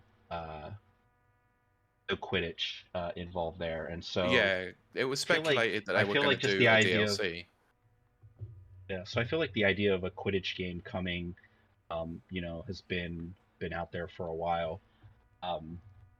So I was super stoked to see this. I think obviously the disappointing thing is that it was all CG cinematic trailer, nothing really to show how the game will really play. And so I think that's something where, obviously in the book or in the movie, it's written out or scripted out, like what's going to happen. And so turning that into a game where there's interactions and you're, maybe, obviously like clubbing each other, knocking each other around, and then trying to score points. I think it'll be interesting to see how that plays out. If it'll be like Air Stalker ish, or some kind of mix of that. But I'm excited to see. I just would love to see gameplay. I think that's my biggest hang up, is hyped, but with a little bit of trepidation because there just hasn't been any gameplay yet. Yeah, interesting enough, the podcast that I was listening to, the Side Scrollers, they actually, one of the people on there had been doing playtests for it since, I think, 2020, sometime in mid-2023, and said that it was very early in development. It said it was okay, but not brilliant, but, it's... And there's been a lot of videos like in the taken down as well. Yeah, and I feel like in the trailer, they also showed, like, almost like a FIFA overhead view style, and I don't know. To me, that's kind of confusing because I feel like, then is it just, more like, again, aerial soccer? And I get that. How is it really going to play? Like, is it going to be, behind a camera, like behind a player sort of thing, tracking one person, and then I don't know. I'm not sure how it's going to work, to be honest. Yeah. So, but yeah, that's coming out September 3rd. So PC and console. Next up, a one-man development developer who was the person who made Choo Choo Charles. Oh, that's right. Their new game, Cuff Bust. Yeah. Which was a 20-person online jailbreak game. I think it's cool for a co-op game where you can like trick your buddies. Yeah, this was an interesting trailer, but not.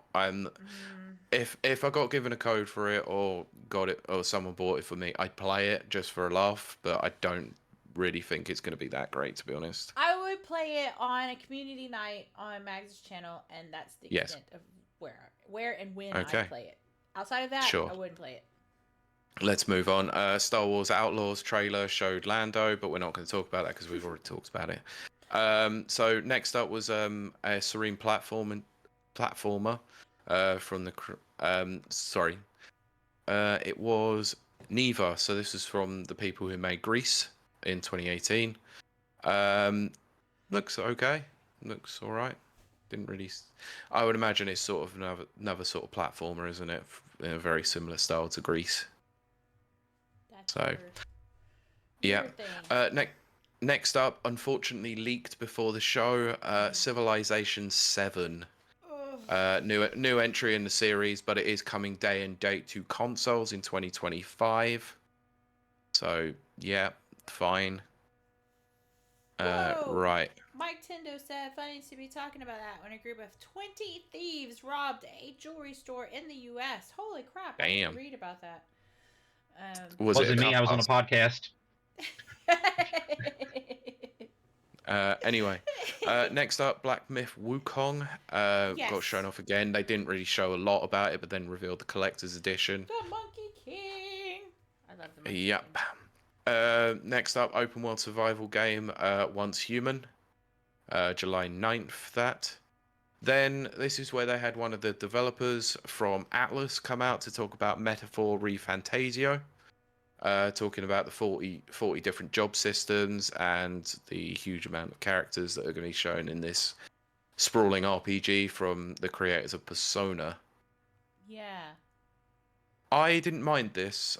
Probably not going to be my kind of game, but for RPG fans or JRPG fans, looks very interesting because I think that's one of the things from classic JRPGs that people miss is the job system.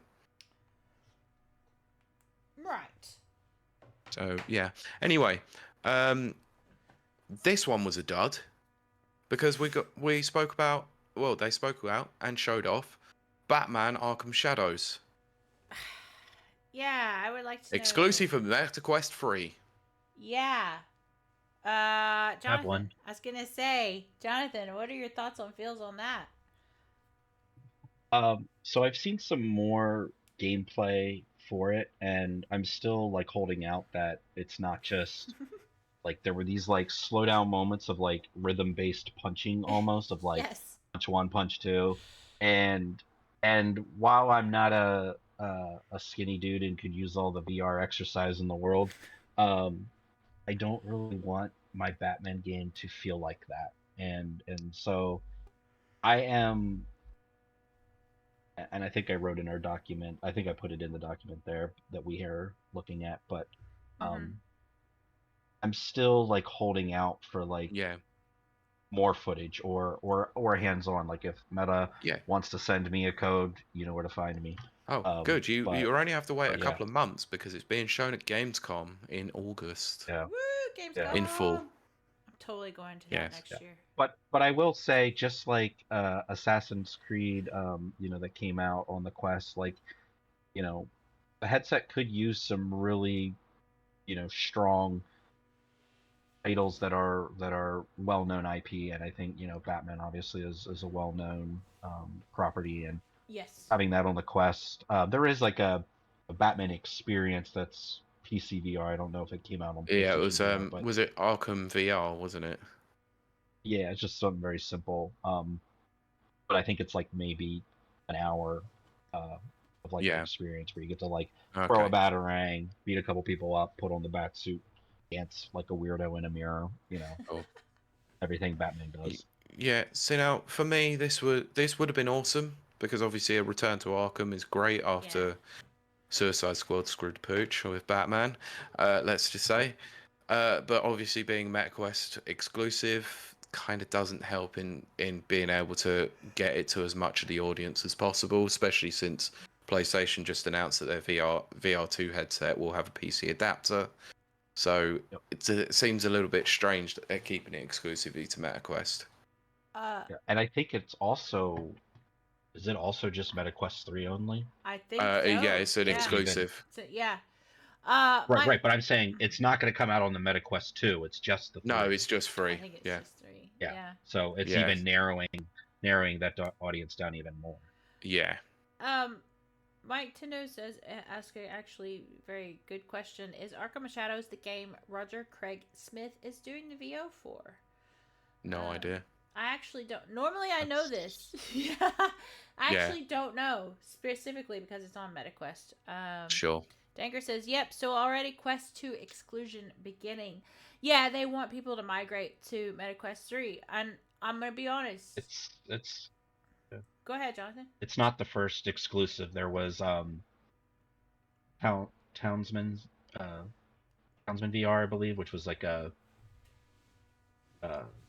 strategy building game it was on PC VR, but I think it was Quest 3 exclusive as well.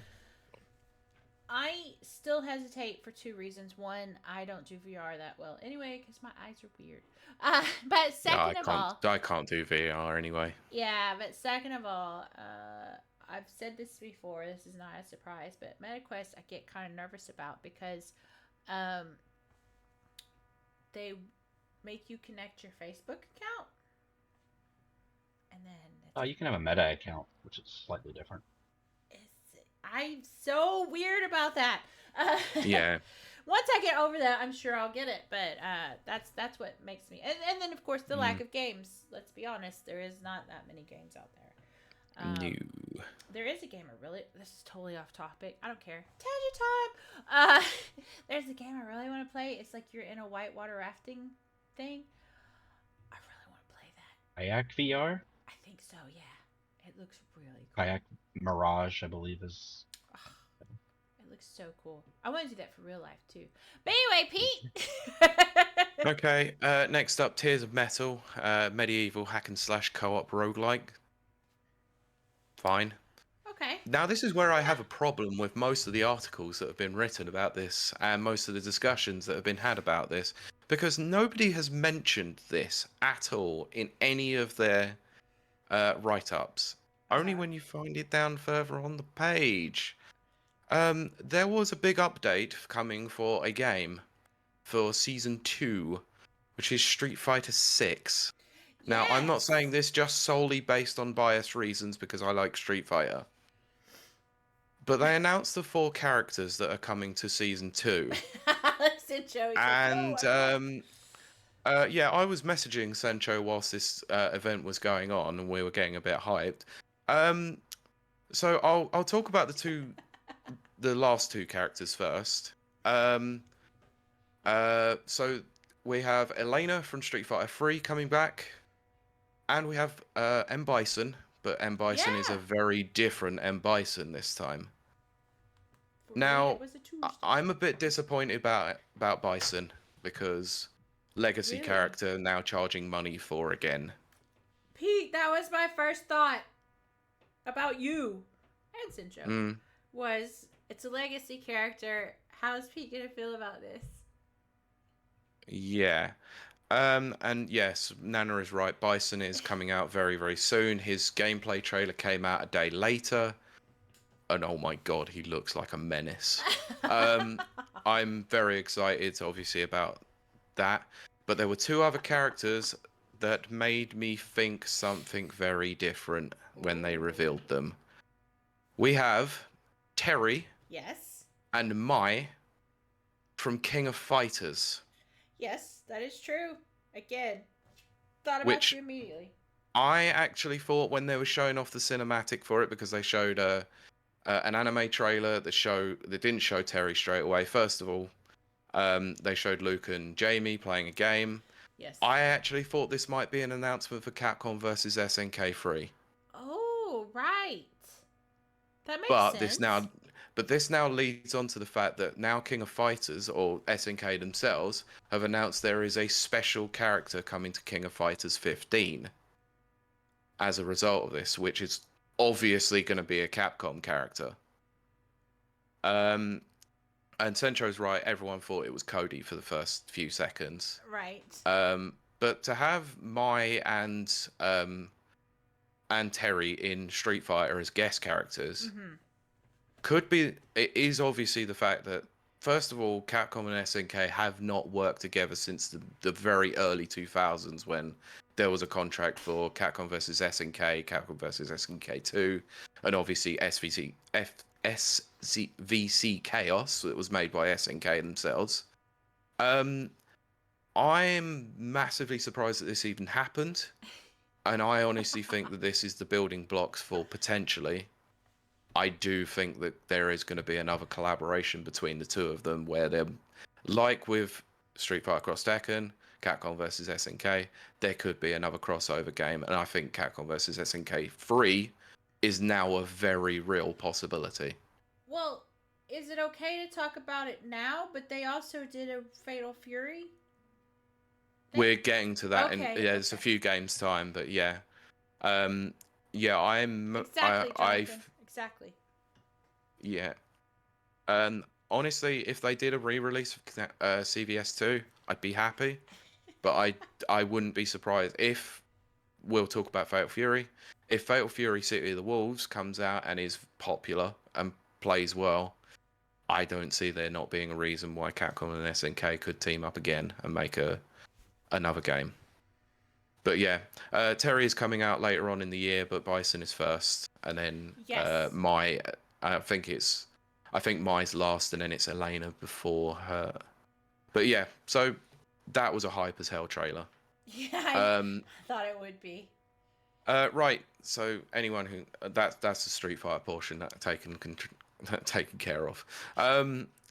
Next up was Dragon Ball Sparking Zero. Now, for those who don't know, the Sparking series was actually the Budokai Tenkaichi series in the US and the UK. So this is the first return to the Budokai series in many years. Budokai. Yeah. October 11th got some gameplay for that. It looked kind of cool, actually, as a return. Next up, Delta Force Hawk Ops, global PC alpha coming in July. That, if I remember correctly, will be at TwitchCon. So cool. You can let us know more about that when you go to TwitchCon. Yes. My goodness, right. Awkward silence in the chat. Booty Kylie. Yes, thank you, Jonathan. Yeah. Next up was like you alluded to, Fatal Fury: City of the Wolves. This was already kind of revealed, but they showed off some more legacy characters coming to the game. They revealed that it's out in 2025. First thoughts was this looks like very much Street Fighter 4 in terms of its art style. Looks kind of cool. And yeah, I'm a Fatal Fury fan, so of course I'm going to be playing this. Of course. Right, so I won't talk more. So I've had my fighting game section. Let's move on. Right. Battle Crush coming to early access in June. And then Mecha, like I said, just stop me here. Stop me at any point if you want to talk more about any particular game. So Mecha Break has got a closed beta coming in out August of 2024. I just want to say, I really do like mechas. Mecha Break looks like something that I'd want to try. I'm not saying it's going to be great. I'm not saying it's going to be Game of the Year. I really just want to try it really badly. It looks very cool because you're not only a mecha, you're a mecha that turns into a rocket. Or yeah, it did look kind of cool. A jet type thing. Yeah. I did look at this and I thought, I haven't played a mecha game since, or a mecha game since Zone of the Enders. Yeah, yes, exactly. So, yeah, fair enough. I know, obviously, Armored Core Fires of Rubicon came out a couple of years ago, but I wasn't overly sold on it, to be honest. Right, next up, Blumhouse Games. Who are Blumhouse? Blumhouse is the horror film studio that have now moved into games. Like what Sincho said, sorry. What the F? I step away for 30 seconds and miss some Booty Kylie thing? Yes, you missed it. Yes, we were talking about Budokai and she said Booty Kai. I did. Yeah. Anyway, yes, Blumhouse Games have revealed the first slate of indie horror games that they are publishing. I do want to talk about this if we can. I'll do it very briefly. You can. I don't know anything briefly. That is true. The truth is, I am not sure. I'm very hesitant. I'm always hesitant when outsiders try to develop games or whatever. There were 2, I think it was 4 that they showcased. Or it was like a few. It was like a little chunk. There were 2 that actually looked decent. But I'm still very hesitant, and maybe that's all on me. And my kind of prejudice. I'm not sure how that's gonna. I just don't know. There are 2 that I want to play though, but I don't know how I feel about it. Mike Tendo says Blumhouse films are usually pretty good. They are. I like their films. Don't get me wrong. They are very good. But there have been a few films that have been a bit meh. Yes. Pete, do you have thoughts and feelings? Jonathan, do you have thoughts and feelings of Blumhouse? I don't have any thoughts and feelings on this. I need to wait and see what the actual games are going to be. Yeah. I will often try a horror game, but a lot of times I nope out because I'm a wuss. Just being honest. Fair enough. Yeah. I don't need to be scared. I've got 2 daughters that are teenagers. There you go. I have an affection for it. No, I won't go. Okay. What? Right, Dave has just come in and says Pete has no thoughts or feelings. What's new? Runs, and he just missed the big section where I just spoke about Street Fighter 6 and Fatal Fury. So go away, Mr. Johnson. I have a special place in my heart for Blumhouse films because that's the first movie me and Max watched together. But besides that, I'm still a bit nervous about their game development. Yep. I'm hesitant, cautious, but I'm going to attempt it. Does that make sense? Probably. Yeah. Yeah, thanks, Sencho. Yeah, it's one of those things that I'm just like, Mike Tendo says Jonathan has a whole neighborhood full of boys to be horrified about. Is that because they're after your teenage daughters? No, they could care less about boys right now. Very good. They're in their books. Good girls. Good. Boys are very distracting. Centro says hashtag feelings. Mike Tendo says he has no time for horror games. But yes, Pete. Right. So where were we? Yes. Next, Blumhouse games. Yeah, I just need to see something first before I make judgment on it. So they announced the titles, and that's fine. Yeah. Right. Next up, Mighty Morphin Power Rangers. Okay. Rita's Rewind. Can I just... Jonathan? Okay, let Jonathan go first. I will say I have fallen back in love with like these little team, like 4, 5, 6, 7, 8. I think the one Ninja Turtles game goes up to. Yes. These little arcade button mashing, everybody's together kind of fighting.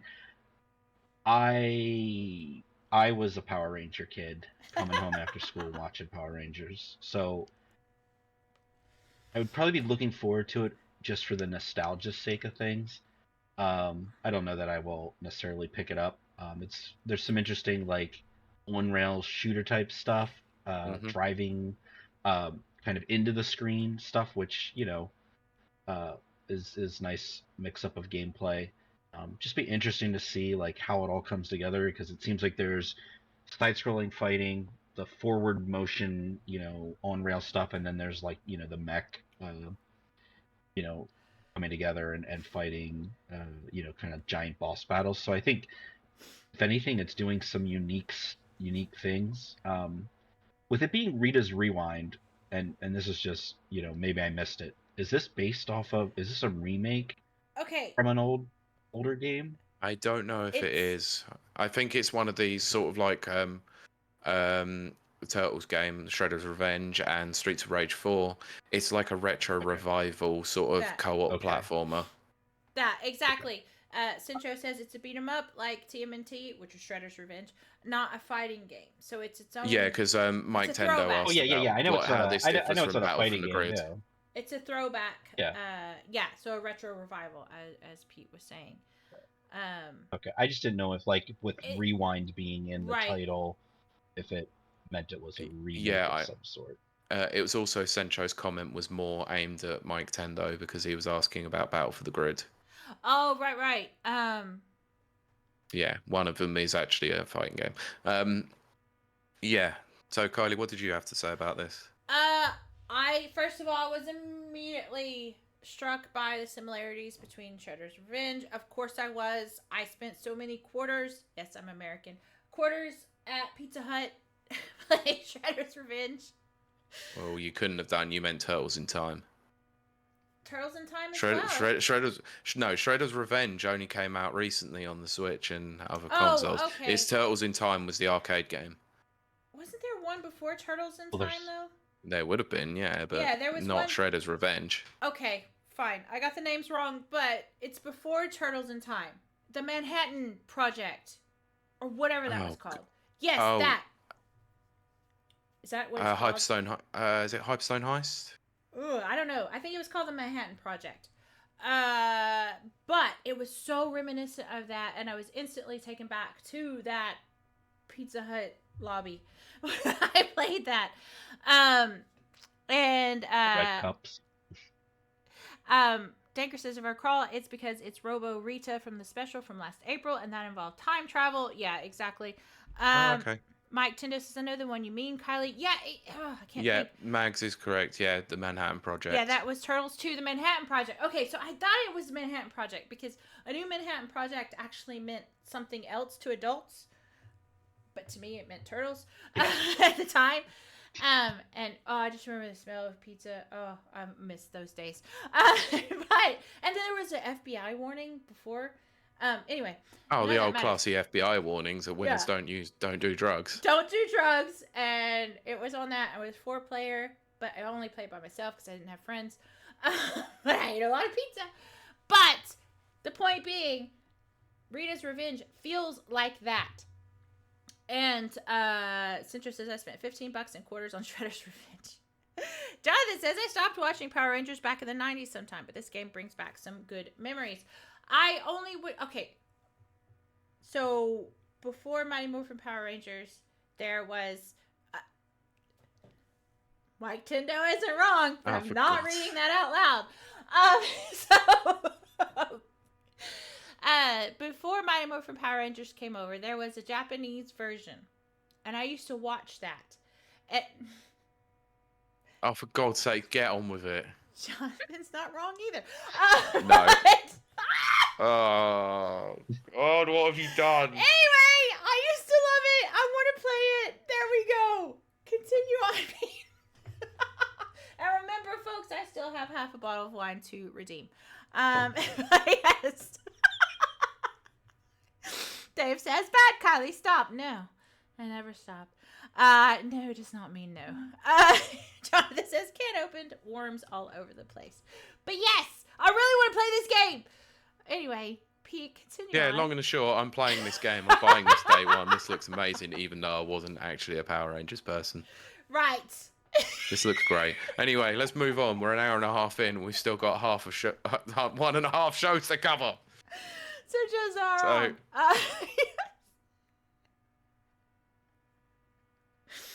Nana says, God, I wish that Bandai would do anything with Super Sentai and... Yes, the Kamen Rider licenses. That's what I was referring to, is the Kamen Rider. Yeah. Lol. Okay. Yes. Right, next up, Deer and Boy. It was a platformer about a kid who finds a hurt fawn. It's so pretty. Sorry, we can't hear you, Kylie. You cut out. I said it was very pretty, but... I'm a sucker for indie games, and this one is definitely on my radar. Yes. Okay. Awesome.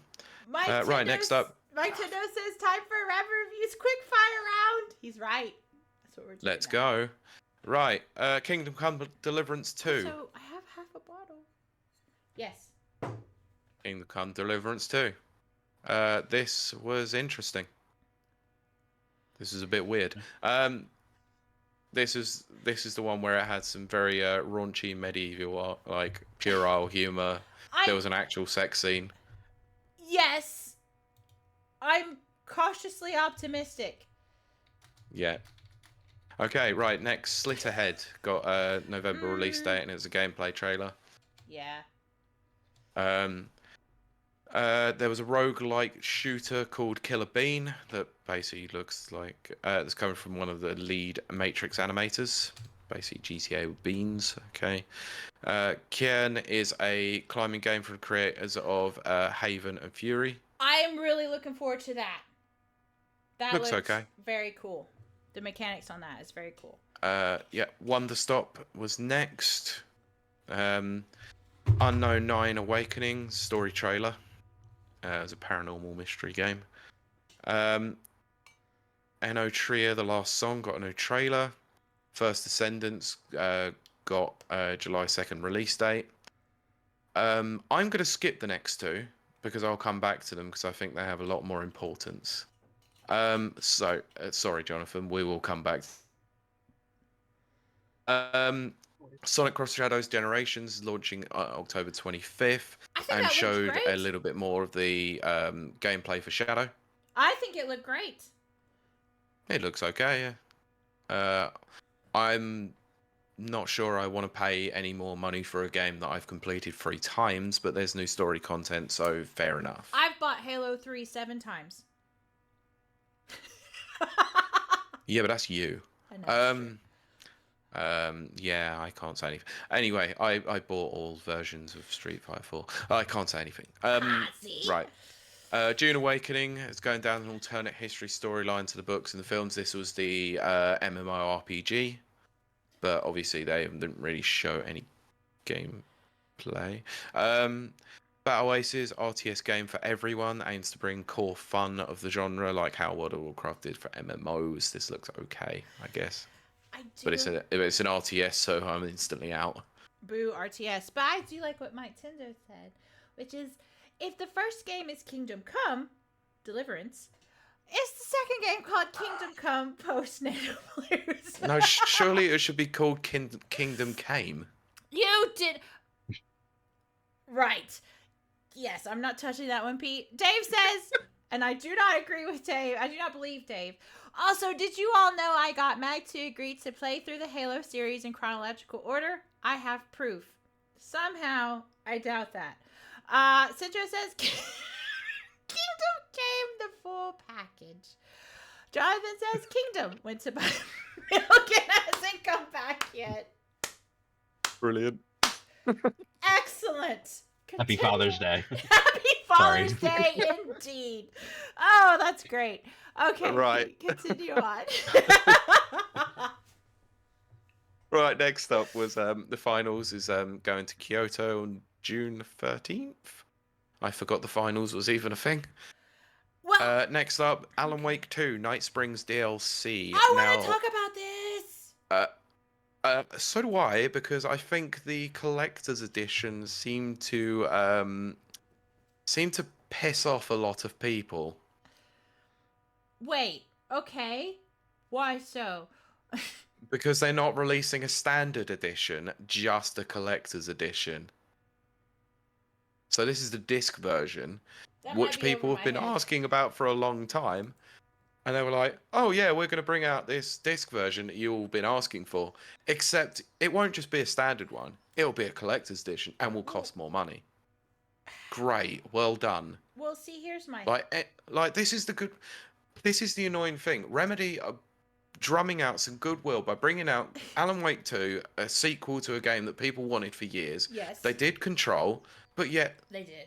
It was really good. They're doing stuff like this. It's just strange. I don't get it. Okay, I have two things to say.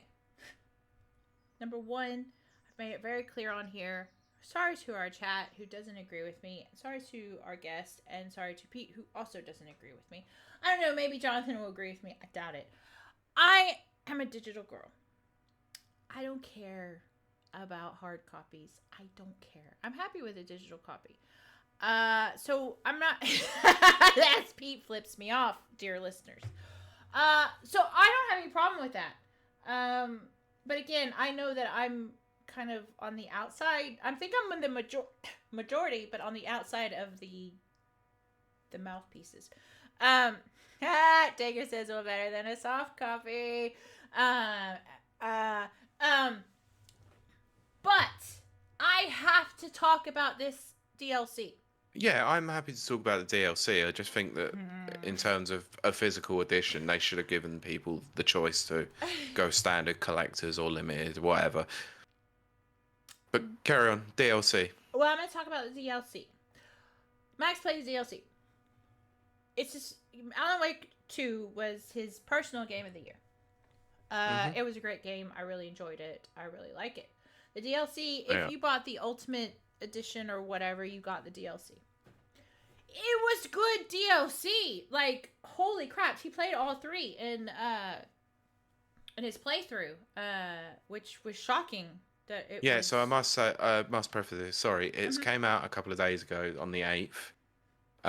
And it's called Night Springs, which is essentially the TV show within the Alan Wake universe or the Control universe. And it's basically a rip-off or a parody of the Twilight Zone. Yes, it is. It very much is. It's strongly influenced by the Twilight Zone. And yeah, Danker is right. It's just shy of 3 hours. 2.5 if we didn't get stuck. That is very true. But, oh, yes. So, sorry, you're going to have to just follow along with my brain, people. So Max didn't get to watch Summer Games Fest. He was working. Everyone and their dog, including me, saw Summer Games Fest and was like, oh my gosh, I gotta tell Max. I'm so glad nobody told him. And he missed the spoilers. Because it was, as he says, it was shadow dropped the day after the showcase, which was great. So he ended up playing it because it shadow dropped. The first, disagree, Dave. The first DLC. First of all 3 DLCs are really good, but I just absolutely adore that first DLC. It's set in the Alan Wake 2 universe with like a minor character, but it's through her distorted, like messed up brain. But I love it. It sounds like something I wrote. And in fact, his chat voted and said that I did write it. I have to agree. But I'm saying all that to say it was really good, solid DLC. As someone who is a Bethesda fangirl, their DLC ain't great. Alan Wake 2's DLC, shadow dropped, free to people who had the Ultimate Edition, and solid all 3 DLCs. And as Danker said, just shy of 3 hours. That's probably one of the best DLCs that I've seen released in, I'm going to literally say years. That's not hyperbole. That is a true, authentic feeling. I'm going to run through chat, and then I will pass it on to you two. Cincho says, we like getting stuck. Yes, thank you, Cincho. Dave says, Max doesn't work. He just turns up and mooches free hot dogs, freeloader. He works super hard, Dave. Max says, I can't help people love me. Dave says, some of us don't. The rest of us, timeless team, for instance. Cincho says, hashtag shots fired. Cincho says, how do I join that club? The DLC, Dave says, the DLC was very entertaining to watch someone play. I will say that the other 2 were quite dark, like Alan Wake. So if you don't like the darkness of Alan Wake, you're getting that in the DLC. But the first one was pink, and she was crazy, and I loved her. She was covered in blood. It was great. And then Cincho says, hashtag worth it. So anyway, that's my whole spiel about Alan Wake 2 DLC. I think it's good. I think it's one of the most solid DLCs ever released. And Sam Lake Pierce in the third one. Of course he does. Of course he does. I'm really starting to love him more than Father Phil, I think. But anyway, that's my personal opinion. You two go ahead. I own Alan Wake 2, and I haven't actually played it yet. So maybe once I've played Alan Wake 2, I will go and buy the DLC. It looked interesting. Obviously, I got the references about Twilight Zone almost immediately, and as a piece of side content that's not going to affect the main game, fair enough. I like the idea behind it. So if you say it's all right, then I will play it because I own it. No, I will give it a go. I do. I definitely think it's worth it. 100%. That is no bias on that. I do want to say what Brent said, and then we'll carry on. I just got an email from the CFO of a board game company informing me that a product I recently ordered will no longer be sold. Wow. Remaining stock will be destroyed, and I am offered a refund on a Sunday and a holiday. Crazy. Was that a like a Kickstarter? Thank you, Pete. Kickstarter?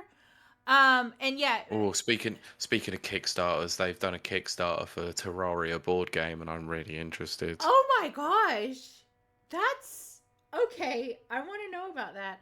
Max says I'll send you the link. Yes, definitely. Max says play it, then do the DLC. It's getting rave reviews as well. Okay, so I don't listen to reviews. Yes. Yes. Brent says it's a previous Kickstarter reward. Right. Anyway, yeah, we better move on. Hour and 45 in, and we're nearly at the end of Summer Games Fest. We're almost there. We're almost to my favorite part. Nearly there.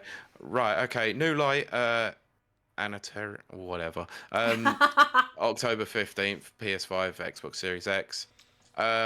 Anybody who played Hyperlight Drifter is going to be happy because the sequel, Hyperlight Breaker, is coming out in early access later this summer. Party Animals is getting a kart mode. Okay. Okay, I love Party Animals. Again, I only play that on Max's community night. I wouldn't play that outside of that. But it looks like a cool update. I actually really enjoyed Party Animals when I played it in community night as well. It was fun. Good fun. Yes. Right. Yes, EA says that it's still working on Skate 4. And then shows pre-alpha of the game looking pretty crappy. Okay, we have to talk about Skate 4. And Jonathan, I would like your opinion on this as well. The marketing, guys, the marketing for Skate. Am I wrong? That was genius. I loved it so much. It was so irreverent and perfect. But then they revealed it was for Skate. And I was like, yeah. Oh, I was like so disappointed. I think there were nods in there that if you knew the universe of Skate, you'd know pretty much what they were doing. I never caught on. I loved the marketing 100%. I was behind them 100%. And then they revealed it was Skate. And I was like, what? All this for Skate? And then Danker says 2 vids one during the commercial slot, then the actual reveal. Yeah, actually, it was a huge chunk for Skate of all games. Cincho says every time I see Skate, I'm like, I want to play Tony Hawk's Pro. That's Agreed. exactly how I feel. I want to play Tony Hawk's Pro Skater instead. Exactly. Jonathan, did you have any thoughts or feels about Skate? The Skate reveal. Yeah, I mean, I think again the marketing was interesting. I don't know enough about that world as far as the Skate series. Yeah. I forget. I think I have to be very careful, if you know what I mean, because I've play tested. So. Okay. Yes. Yeah, let's not talk any more about it then. Yeah, so that's all I'm gonna say. Yes. Okay, right. Moving on. Power World. Big update. The Sakurajima update, which is showing off new gear, building bosses, and don't care. 4 years after releasing on PC, Valorant is coming to PS5 and Xbox Series X and S, and you can play a beta. I'm just going to throw this out here and we can move on, unless, Jonathan, you have something to say about it. I think this is a very good move. I think getting more people involved is a great thing. But that's all my... Yeah, I can't disagree. Yeah. Yeah, I think I'm very interested to see how it ends up playing. I haven't actually jumped into the series, but I know enough people that do, and this could be really interesting to see how controller folks, if you will, jump in. I mean, I guess you could hook up a mouse and a keyboard to your Xbox as well. So yeah, you would be able to see. Yeah. All right. Okay. So the game that won't disappear because they've showed this so many times recently. Not that I have a problem with it. Monster Hunter Wilds. This looks incredible, but it's a Monster Hunter game, and I got put off by Monster Hunter with Rise because first experience, I wasn't sold on it. It's not my kind of game. No. But for those who like Monster Hunter, this looks like an incredible experience. It's got crossplay across all platforms, so that's going to be a big bonus. So PC, PS5, and Xbox Series X and S. So good. Yeah. They finished out the show. Karen. Oh, I was just gonna interject. I do know a certain child in my house who, and I got my Switch out just to look. Bailey, my 14-year-old, has 505 hours in Monster Hunter Rise. Damn. And I showed her the Wilds trailer, and she is super excited. And she was like calling out stuff, and I'm like, "All right, nerd," because I couldn't even tell you. I think I might have like maybe 15 hours in Rise. But that kid, every time I ever see her, she's playing Monster Hunter. I think that tells me what's up. So. That's the thing about Monster Hunter. You either love it or you just can't get into it. Like, I think it's great. And I will say, Wilds is closer to Worlds, which is like Xbox, PlayStation, and those from Rise to Worlds, those two games play so different. I think there's more. I feel like, and maybe someone will call me out on it, but I feel like Worlds was more akin to like a casual, you could jump in and play it. Rise has so many things going on in it that it can be overwhelming. But apparently my 14-year-old Bailey loves that game. So yeah, like I think from what I've heard about it, Rise is more like the old school series, like Monster Hunter Tri and Generations, whereas Worlds is more of a way to get newer players in. So probably Wilds will probably be similar to how Worlds was. Anyway, I feel like Kiley has to play Wilds just because of, Oh God, yeah. Right. Yes. So final game that was shown, I've skipped to, but we'll go on to that in a minute. Phantom Blade Zero got a combat heavy trailer, and this is the big one that closed out the show. Fine. The two that I've decided to skip quickly. One was the Among Us TV series got its first trailer. Right. I'm kind of looking forward to I want to talk about this because you have a massive amount of voice talent on offer. Big time. Yet you never revealed any of the voice casts. Never any of the actual lines that were going to be said, which is the biggest worry about an Among Us TV show for me. I will say, though, before we get to the Among Us TV show, they called out the creative team, the two... No, we're getting to that in a minute. Don't. Okay, fine. Okay, I will keep my track. I skipped it. I skipped it for a reason. Okay, I was wondering. But I'm curious. I'll watch the first episode. I think it's more oriented for kids. Yeah. So I'm not totally looking forward to it, but I'll give it a watch. I'm gonna give it a watch. I mean, you never know. Like with that voice cast on offer, and based on what the chats are like in most Among Us lobbies nowadays, it might get super horny quickly. Probably. Have to get the bonk and go to horny jail. Yes. Yes.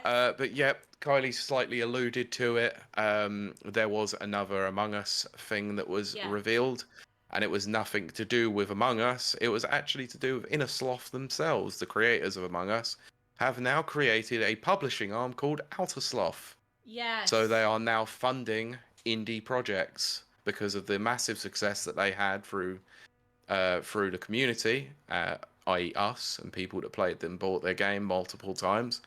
I now own Among Us probably on 3 different consoles and phone, so thanks. They are now using that revenue to now fund some up-and-coming indie projects, and they showed off, I think it was 4, wasn't it? Yeah, I think it was.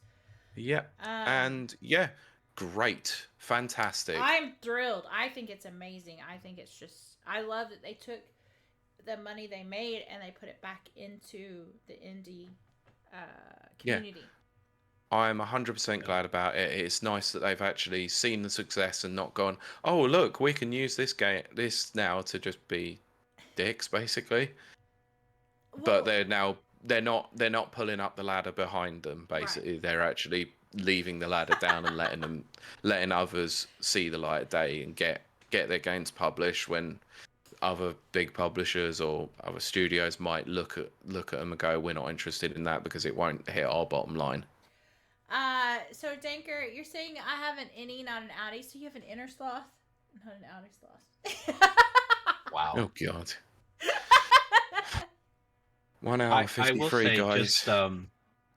Just on that outer sloth, I actually think, like, I know we talked about a lot of games. I think that was one thing that really stood out to me as like, holy cow, let's see other studios do this. Like, I don't know, it just to me was like a really huge thing. Like I just opened up their website just to kind of check out and kind of refresh my mind. I also feel like there's projects that they're backing that there's at least 2 or 3 that I'm like, ooh, I kind of can't wait to play that now. And I'm excited to see, what this turns out. And also with it spurs others on. I mean, I think there's definitely indies out there, indies that I've played that have found a huge amount of success, and for them to kind of pave the way and say, hey, this is what we're doing, maybe it'll inspire other companies other game developers that have hit big to, drop the ladder, so to speak, as Pete said. Yeah, absolutely. So and I think being a softie, I'm pretty sure I may have like welled up a little bit in the eye socket area. Okay, so. I did too. Yeah. So Jonathan, yes, I'm right there with you. Yeah. I did too. No, don't worry. I did as well. I did. I was like, oh, yep, okay, you got me. Cool. Yep. You're awesome. I love that team anyway. And then for them to actually, go on and say what they were saying about the indie games, and they're putting the money back into it, I was just like, So, absolutely, 100%. Yeah. So, that was Summer Game Fest. What was your thoughts on the show overall, Kylie?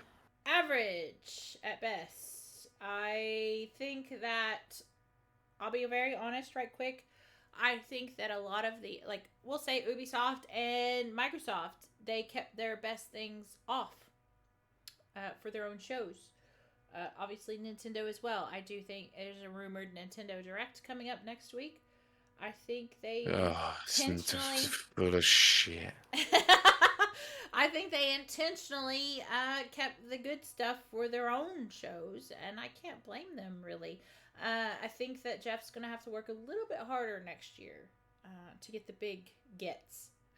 So for me, it was average. It was okay. I'm glad I watched it, but there wasn't a lot that, with the exception of the Alan Wake DLC, there wasn't a lot that just stood out and said, this, that didn't happen until the Xbox Showcase, which we'll talk about in a little bit. But Jonathan, what were your thoughts and feels about Summer Games Fest?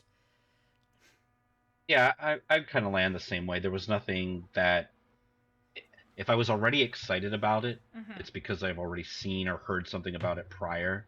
There wasn't anything really, at least to my knowledge, and I try to do a quick Google search to see like what world premieres were unveiled. World premiere. But yeah, there was nothing that really just jumped out at me that, again, I hadn't heard enough about already, that I wasn't already excited for. So middle of the road for me. Yeah. Yeah. And I think maybe the seeing Lego Horizon was maybe my highlight, and I can see that. Yeah. That was early in the show.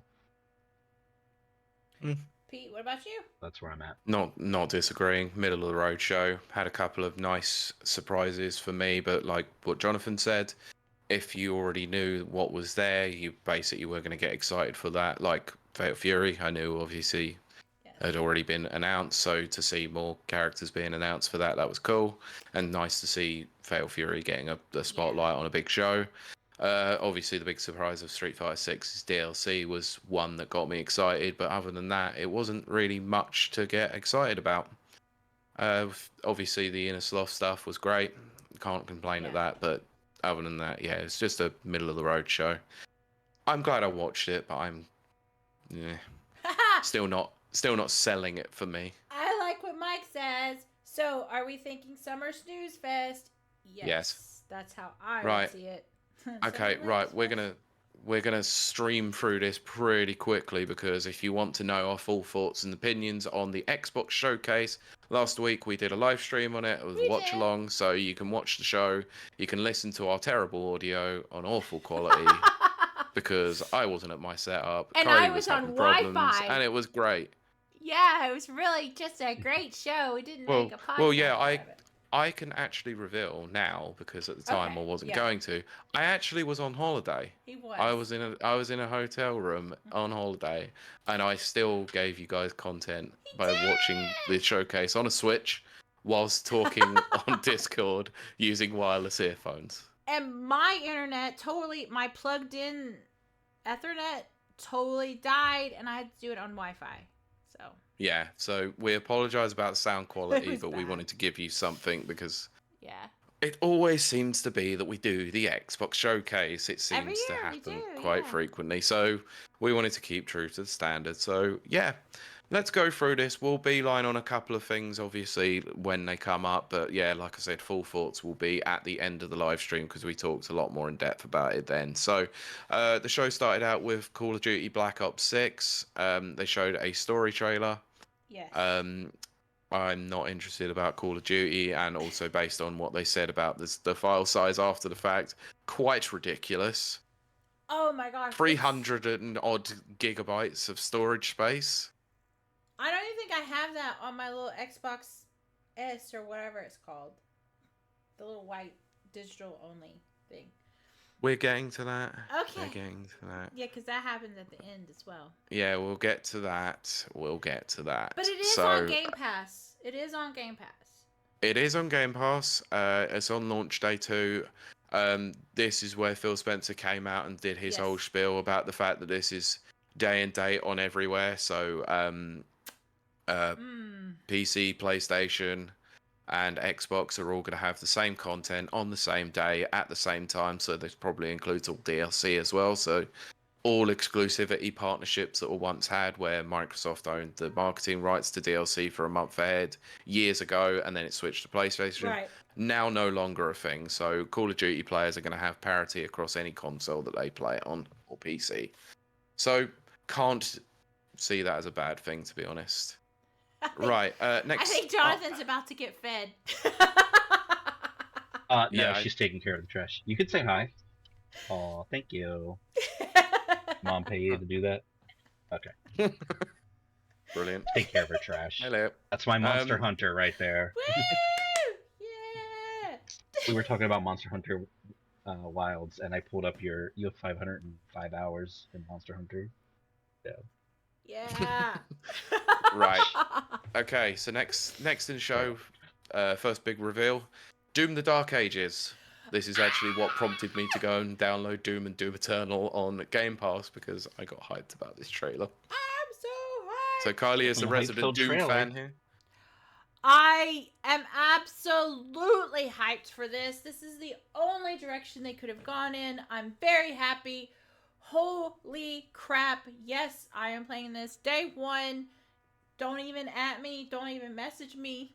I do not exist because I will be playing this game. Oh my gosh. Okay. You should tell your boss you're going to be sick that day. I am my own boss, so I'm telling myself. I know. But Jonathan, yes. Did you have thoughts and feels about Doom? So, I have probably not played Doom since like the beginning. So good. I just am not into. I'm just not a first-person shooter. That's the thing. If you're not, you're not. Yeah, that's nothing wrong with that. Yeah, but I think there are parts of this, like I'm watching like as we've been going through, I've just been pulling up the trailers again to refresh my mind. Everything about this looks super awesome, and like the shield blade thing, that looks amazing. So I'm very excited. If this is this on Game Pass day one? It is on Game Pass day one. Okay, so that will probably be where I end up, at least giving it a go. I don't know if I'll make it like 2 hours or 10 hours, but I'll give it a go. At least you'll give it a go, and you know what? You can't ask for more than that, to be honest. Yep, I'll be giving it a crack as well. Looks great. Oh, I'm gonna. Looks really fun. Shotguns, maces, and yes, and Demon Dragon. He's on Demon Dragon and a shield as well. Spiked shield. So can't beat that.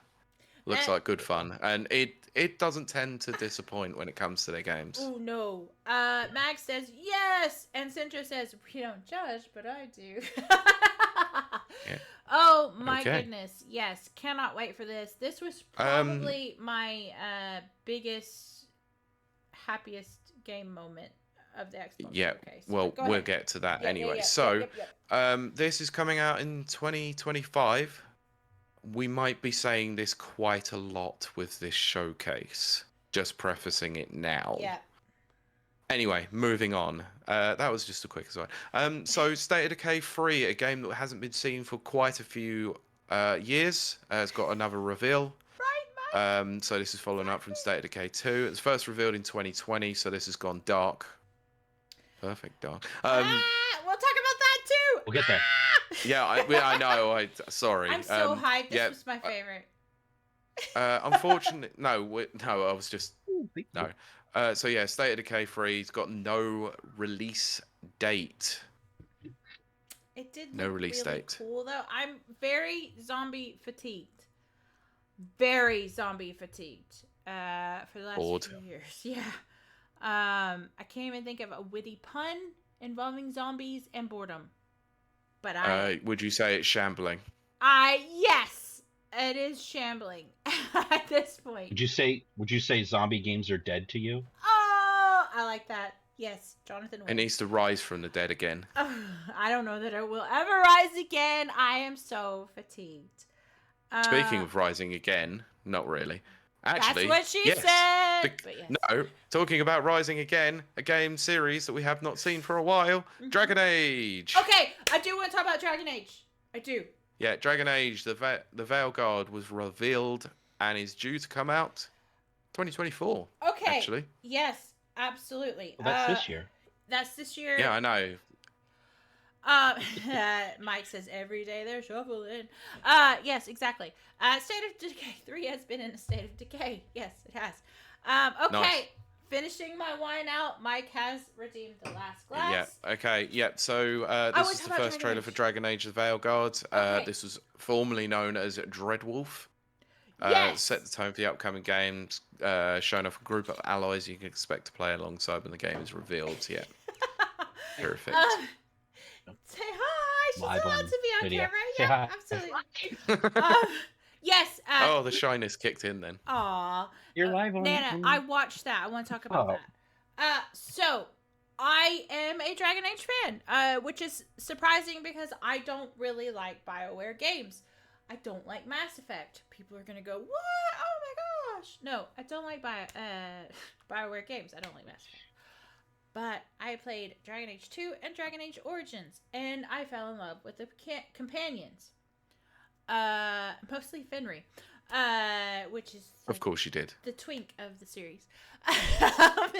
But so I really have enjoyed Dragon Age. I watched the gameplay on Monday that Nana was talking about. He said there was more gameplay.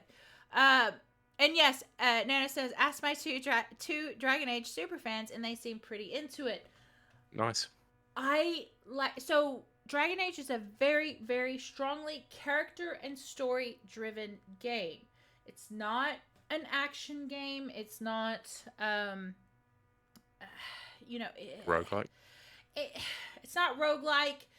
It's almost like a tiny little bit of a Bloodborne. Sorry, Bloodborne type of game. But we're talking about, like Life of Pi, plus JRPG elements. It's very story and character driven. I actually enjoy it. I think Baldur's Gate 3 does it way better, and I'm way more into that. But it's pretty good. Central says, haven't been interested in Dragon Age since Origins. Central, I would say go watch the gameplay that was released on Monday. See what you think. It's enough that I'm actually piqued. My interest is piqued. I want to try it. Fenry didn't show up. I'm a little bit upset about that, but they edited out some of the plot devices. They said that in the beginning. Yeah. So I think he was edited out on purpose. Anyway, Probably. Yes. Finishing the last glass of wine. Okay. Right. So next up we had the DLC for Starfield called Shattered Space. So this is due to come out in 2024. We said it live on the stream. We were massively disappointed, both of us, by Starfield, that it's going to be very hard to try and draw us back into the void of space. I'd rather play Outlaws. Yes. So, yeah, I'm not sold on this one. However, they did have a new update, a smaller update coming, which drops then, where they've got the mod support now coming via the Creation Studio. Which is okay, I guess, but considering that most modders didn't want to mod the hell out of this game, and now I'm not really going to want to go and mod the game. Yeah. So good luck with that. Anyway, the obligatory Fallout 76 moment was just showing off Skyline Valley.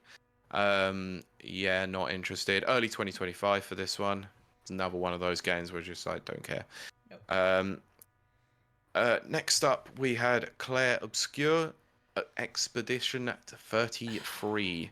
So debut game from Sandfall Interactive. Looks like a role-playing game where you're looking to save humanity from certain destruction. I actually think this looked really good. For it's a turn-based RPG, and I was really interested in this considering that I haven't been interested in a turn-based RPG for a long time. Yeah, absolutely. I have to agree with you. So, 2025 for this one, so coming out on Series X. Okay. Kylie, I know you're going to want to talk about this one. What is South of Midnight. Okay, yes, I do. This one was revealed by Compulsion Games. So South of Midnight, it's from the creators of We Happy Few. It's a beautifully stylized game set in a fantasy swamp after a hurricane. Yes. I will very, very quickly say this, and then Jonathan, absolutely add your thoughts and opinions if you have any. I did enjoy hearing the accents that brought me straight back. It's very homesicky. It is definitely the accents from where I'm originally from. Not just the accents, they got the flavor right. It is a weird kind of claymation type of game. but it's it's like stop motion, isn't it? It is like a stop motion, which is always interesting to see. So I'm curious about that, but I'm curious about the gameplay, but the story and the characters involved definitely drew me in. I will definitely be playing this for that little bit of nostalgia, a little bit of homesickness. Because for those who don't know, I'm from East Texas, which is right by West Louisiana, which is, they're like this. So swamplands, all of that, that's where I'm from. All that kind of like little mythology and stuff like that. It's very not suspicious, that's not the word. Superstitious, that's the word. It's a very superstitious area. Little stitious. Yeah. So I'm a little stitious. Just a little stitious. But so I'm very much looking forward to this, and I hope that it is. But the thing with We Happy Few, I've said this before, it started out so strong. And then as they started to develop almost by committee, because it was a Kickstarter game, it evolved into something that wasn't quite as strong and compelling as it had originally started, because they were trying to please their, investors. Well, we're trying to please the backers and then also please the investors who had invested in the game. And it became something that it's not that great. So I'm hoping that this, because it's separate from that, I'm hoping that it is the full creative and full, everything that it presents itself to be. So I'm looking forward to this. And yes, I'm going to play it. Anybody want to add anything? Yeah, I was just going to say, I feel like one of the things I really enjoyed about this show or this game was, while they started off with that cinematic, I think about a minute or two of that, and then they went into about another 2 or so minutes of gameplay. Yes. And it had a mix of a lot of different things that I'm just kind of interested, how, for one, this is the first game in this series, so you've got to do a lot of, showcasing a story that captivates you, brings you in. I think they've done well with just the world and the look of it, and then just seeing there was some combat, there was some Assassin's Creed-ish style traversal, grappling hook up, climb along that one dilapidated church. There was a little bit of that flying, and I couldn't think of it. There's another. I feel like there was an Xbox game that came out maybe a year ago that had a character that had magic ability, and it was they were taken from the real world into a fantasy world, and I can't remember the name of it. Obviously, it was a top-notch game if it's slipped my mind. Yeah, already. I know what you're talking about, but yeah.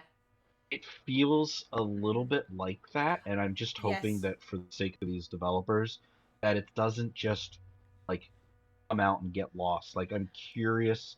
The trailer has me intrigued. Yes. The world looks really cool. The gameplay that I've seen looks really cool. And I mean, I hate to sound like a broken record, but if it's on Game Pass, I'm gonna at least try it. And absolutely. Is it 20 minutes in and I'm done, or do I play through it? I will tell. Absolutely. Yeah, I think I said this on the showcase. I think the gameplay got me more interested in the actual cutscenes themselves, because I thought, stop motion, but it's very strange how it goes from very low frame rate to being, you said that, 30 or 60 frames. It's a little bit off-putting. Right. But actually, the premise of the game is intriguing enough that I, like Jonathan said, gonna go and give it a try because it's on Game Pass. Also, with the fact that they're now not kickstarting games, they're now owned outright by Microsoft, and they're a Xbox Game Studio. They'll have the time to be able to work on this to their true vision, I guess. So it's not going to be quite the same as We Happy Few, but I think they need to stick the landing, because We Happy Few absolutely annoyed the living hell out of a lot of people. It did so, me. It started so strong. The premise was so strong, and then they switched it to procedurally generated, and then it became a story of 3 people, and just became game by committee. Anyway, yes, continue. Okay, right. Next up, World of Warcraft: The War Within. So this is the new update that's coming, or the new expansions coming to World of Warcraft. At the time, we thought this might be a console release or a game that was set in the Warcraft universe coming to console, but no, it's an expansion for World of Warcraft. So World of Warcraft fans get happy, I guess, maybe, but not for me. I just don't care. I'm gonna be honest. Right, next up, the trailer that obviously was not going to sell anyone on Metal Gear Solid unless you're an absolute Metal Gear Solid 3 diehard, which was Metal Gear Solid Delta Snake Eater, the remake for the 2005 PS2 game, with no Hideo Kojima involved. Now, the reason why I say that is because obviously Konami are remaking it. This looks bloody gorgeous. It looks really, really nice. I'm very happy about this one. I am worried, obviously, about Konami doing stuff with this, with no Kojima involved. But if they follow the story beats exactly how it was advertised, but they flesh out the world in terms of the environments and the animals, that you can hunt and utilize, great. I don't see a problem with it. They did state, actually, and I noticed this on the live stream itself, they cut short of obviously revealing who's going to voice the boss. Yeah. And it was stated after the fact in a Metal Gear the video on the Konami page with David Hayter that most of the voice cast is returning. So maybe not all of them. It'll be very interesting to see how that and goes. That's what I said on the live stream. I do wonder about whether or not the boss is going to come back, or the voice, or Tori Allen's coming back. I do want to say, Mag said in regards to We Have a Few, that game was way longer than it should have been. It was very average. Yes, 100%. Citrus says, I'm not giving you my money, Konami. Nice try. Now, I wanted to say that, Sencho, but actually I think I'm more sold than ever before. Oh, dear. I think I want to buy this, and that's annoying to me because I don't want to give them money. Anyway, Kylie, did you have any thoughts about this, or are you just not interested? I'm interested in the fact that some people wanted that to happen, and it happened, so I'm happy for them. Also, I'm getting in before everyone says it. I said 2005. It is 2004 that Snake Eater came out. Yeah. Sorry.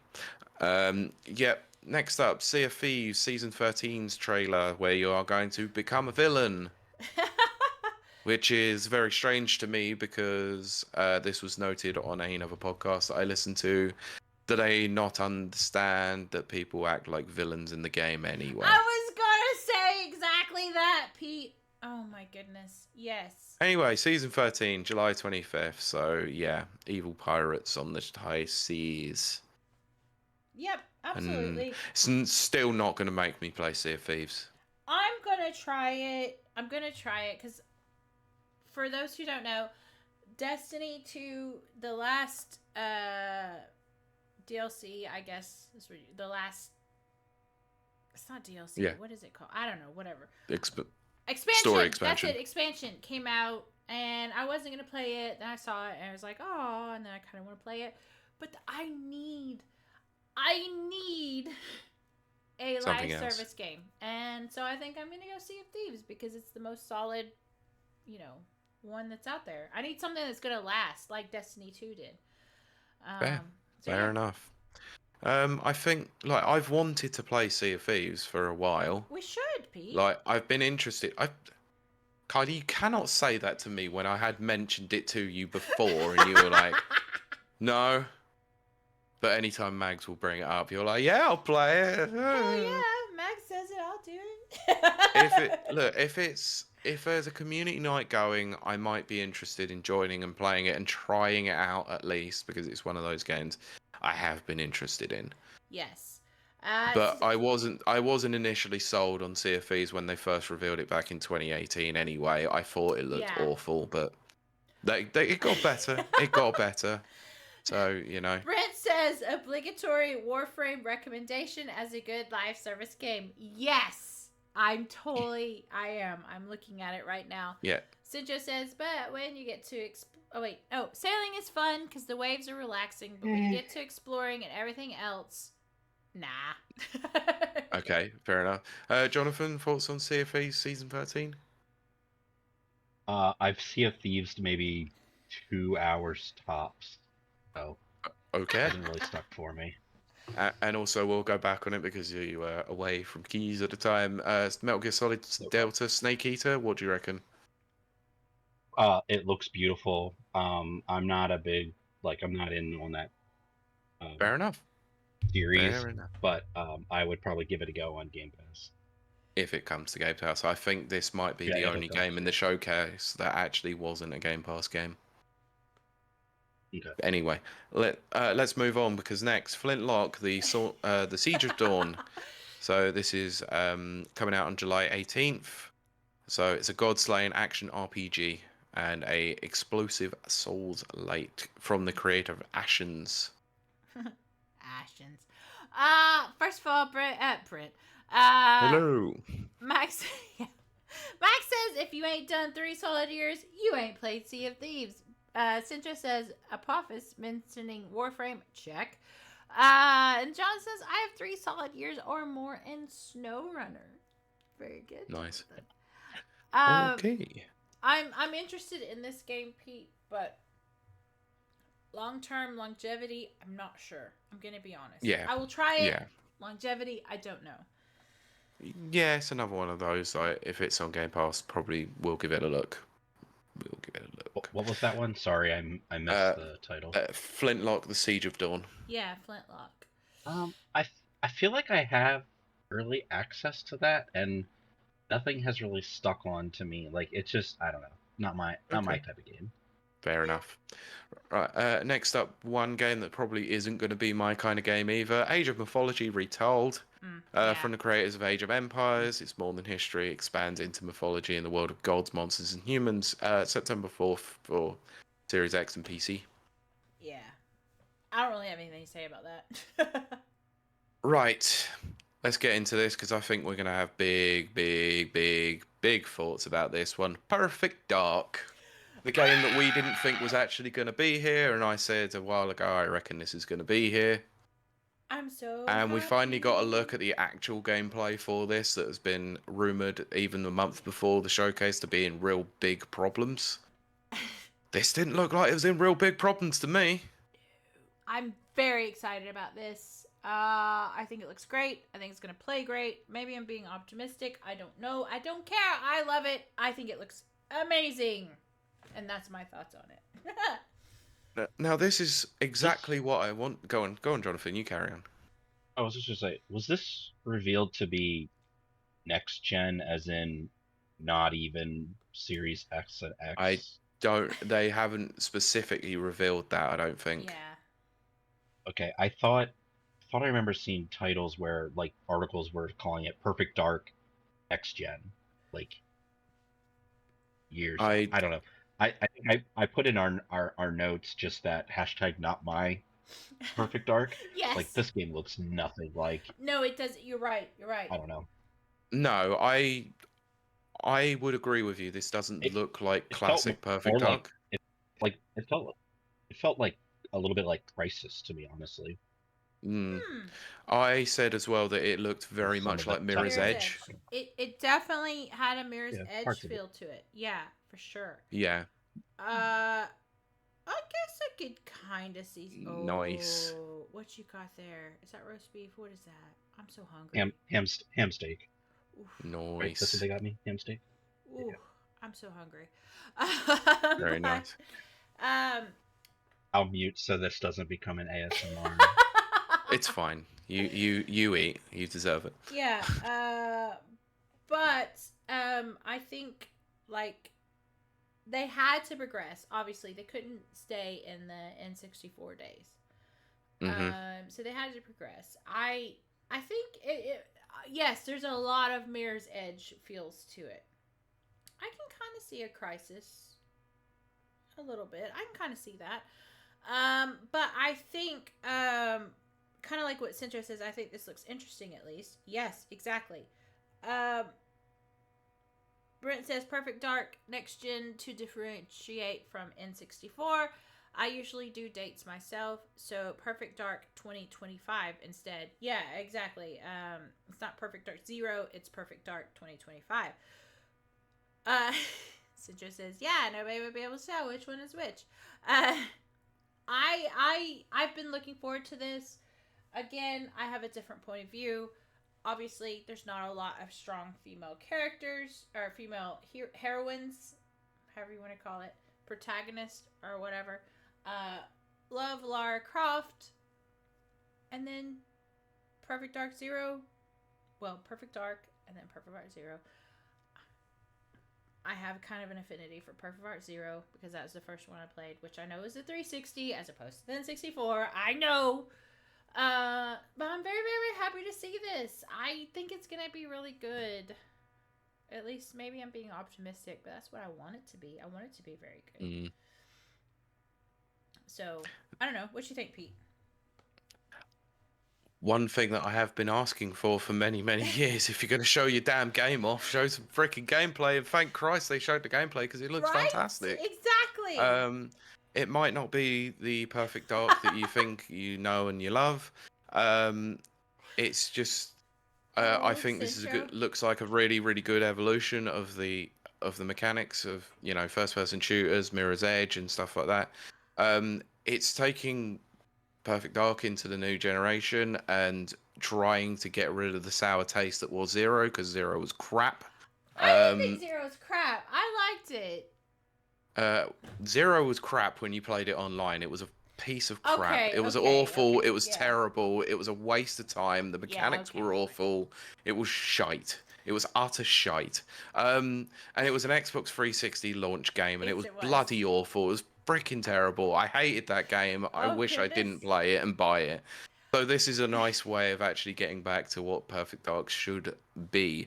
However, I said it at the time, I don't like the character model for Joanna Dark. I think it looks kind of awful. I thought she looked great, but yes, you did express that you didn't like it. I don't like the character model. Like, there's something about it I'm looking at the moment. It just doesn't look like Joanna Dark to me.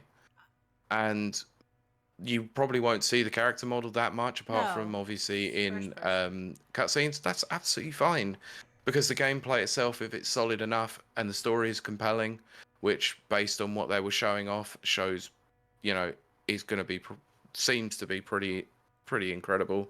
I am very, very happy with what they showed. Yeah. I just wish that we hadn't had to wait 4 years since the reveal to actually see the gameplay for this.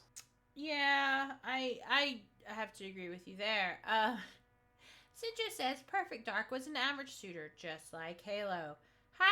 #baited. Thanks, Sincho. She looks like a woman from House of Cards. What's her name? OMG. I know. Right? I wouldn't know because I haven't watched House of Cards. Robin. Oh, Robin Wright. Robin Wright. Yes. Yes. Sincho says Robin Wright.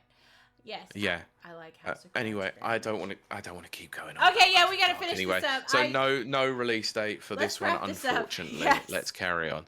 Yes. Right, next up, Diablo, however you pronounce it, Vessel of Hatred. This was a cinematic trailer for an expansion that's coming out in October. Looked freaky as all hell, very horror infused, very gory, not my kind of thing.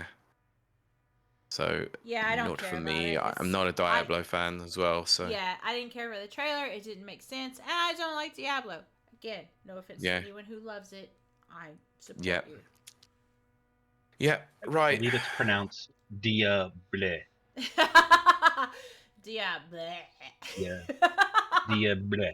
Diable. All right, Diable.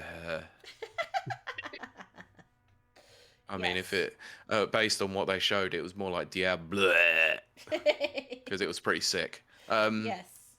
Yeah. Right, Fable. Let's talk Fable. Oh my gosh. Let's run through this very, very quickly. One, because I've drank an entire bottle of wine, and I need to go to the bathroom. Fable. I'm disappointed that it is not cartoony. I think that Diablo should look like Sea of Thieves. Diablo should look like Sea of Thieves. Yes. Not Diablo. Oh my gosh, Fable. Jesus. I was bottle of wine. It's the wine, but also it's also Sincho. Because I was reading Sincho and yeah, I know. But yes, no. Fable should look like Sea of Thieves, not like Skyrim, and I'm very disappointed that it looks more realistic, I guess. So I'm disappointed in it. And that's all I have to say about that. But yes. I mean, I think the style looks cool, but yeah, I think maybe it'll be interesting to see how it all comes together. I've never played a Fable game, but there's just parts of this that really have me intrigued, and I want to jump in. So, yeah. Yeah, I'm not disagreeing with Kylie. I think as stylized and as nice as it is, and whilst I have a lot of faith in Playground Games and that engine that's helped to run Forza Horizon, I think it's going to look incredible. But it's not Fable to me. Yeah. It doesn't look like Fable. It looks like just looks like every other fantasy RPG that you're going to get out there. You know, like your Skyrims, your Path of Exile, stuff like that. Yeah. So fine. Nana says, and it's out next year. I don't know how good or bad this is going to be. Have to agree. Sinchos has played so much Fable 2, we'll never understand why after the fact. Fable 2 is my favorite. I do like Fable 3, but Fable 2 is my favorite. Fable. The first Fable's really good. Second one's good. Third one's kind of meh. Yes. Yeah. So I'm a bit more excited about this one after seeing what I saw, because I think gameplay-wise, it's gonna feel like Fable at least, and I've got faith in Playground to capture the essence that is Fable. But yeah, visually speaking, it's not got the same punch in the art style for me. Yeah, I have to agree. And also, someone brought this up in another podcast. What happened to character customization? Yeah, I'm not sure how I feel about that. Yeah, I'd like to have character customization rather than just generic protagonist. Mm-hmm. Absolutely. Still not a fan of that character model. Yeah. Again. Yes. Anyway, next up, Fragpunk. 5-on-5 shooter with a twist. It has cards. Yes, that's true. They lost me at cards. The gameplay looked interesting. Yeah, it does. but it looked interesting. Yeah, they lost me at cards, unfortunately, but that's the same. Oh, is it? Oh, I mean, it feels there's a roguelike game that I believe I have for review sometime called Foglands. That as you play through it, you get a card. You get cards that can stack and enhance your abilities, as well as you can be poisoned or whatever. I kind of wonder, like, if it will play a little bit like that, where, like, during your matches, I think the interesting thing is that if there's enough cards customization, that, like, it could really mix up the gameplay in what ends up being, somewhat very typical in, like, how you approach different encounters. I think that's, like, the interesting thing to me is just, like, how does that affect your individual gameplay mechanics and different encounters that you have. Yeah, I agree with you. It was a very similar thing, but probably not as well thoroughly thought out like they wanted to, probably in Back 4 Blood, because they had the card system in Back 4 Blood that had a bit of an effect, but not majorly more than I thought it was going to. So I agree with you. If it has more of an effect, it could make the balance of the game very interesting. But it's one of those ones. It's a card system. I'm not sold on it, and also it's a hero shooter. I think it's trying to chase a dream that died in 2019. So it's already dated itself to some degree in that respect, because we look at how Concord was reacted to in the PlayStation Showcase a few weeks ago, and people went, "Oh, look, a hero shooter. I don't care." So yeah, unfortunate, I think, but we'll see. We'll see how it comes out. Well, Max says also it wasn't Bill Bailey in the Fable trailer. It was the guy from Peep Show. I'm glad to know that because I couldn't tell. Yep, awesome. Centro says I will defend the card system in Back 4 Blood until then. I never said it was bad. I just said it didn't have as much an effect as I wanted it to. Oh goodness, yes. Anyway, next up, Winterboro, a game with a little mouse returning home to devastation while creating a new home and looking for their aunt. Coming 2025. I love it so much. I just love mice. I love rodents so much. That's why I love skating. I really like the art style to this game. Yes, I do too. I have the comic book of it. It's beautiful. Yeah, it looks kind of awesome. So we'll see on that one. I'm not sure if I'll like the game, but yeah, it looks pretty. From the makers of Artful Escape Mixtape, coming of age story told through music. It does look looking. It looked very Life is Strange. Yes, I would say that. One of the comments I saw flooding the interwebs with this one was, play it on day one because you don't know how long the music license will last. Yeah, pretty much. Oh, that's a good point. That's a very good point, actually. Yeah, this one's going to get pulled off of Game Pass probably about a year after the fact. So play it early. Yeah, that's a good point. Set your alert now. Yeah, probably a good way to get people in. It was like put a load of licensed music in it and knowing that it's going to get pulled off your store after a while. Brilliant. Right, next up, Microsoft Flight Simulator 2024. So they showed a hell of a lot with this. So they showed so many features with this: aerial firefighting, cargo transport, search and rescue, blimps, balloons, everything. Whatever you want to take to the sky in. Red Bull Racing, the Red Bull flying racing looks unbelievable, but my god, my poor computer or Xbox will not be able to handle this damn thing, so good luck. Yeah. It's true. And this is another one where I went back to rewatch like several times just to pick up the details. So I played Microsoft Flight Simulator on my gaming PC. I've got a 2070, and it hurts. Right? Sometimes because it'll just clog up and shut down. Mm-hmm. I've also played it, connected with my VR headset, and it's just a phenomenal experience. So if I'm going to play this, this is going to be the game that's going to require me to update my PC. This is probably my large ask for upgrading my graphics card because it's just not going to handle it. Okay, so bearing in mind that I tried to download this and play this running a 3050, and it was still causing frame rate issues. Don't go anything below the 40 series. Definitely not. Oh yeah. If you're gonna do it, 46, 4070 or 4080 at least. Yeah. And make sure you have plenty of RAM. Oh yeah, definitely looking at the.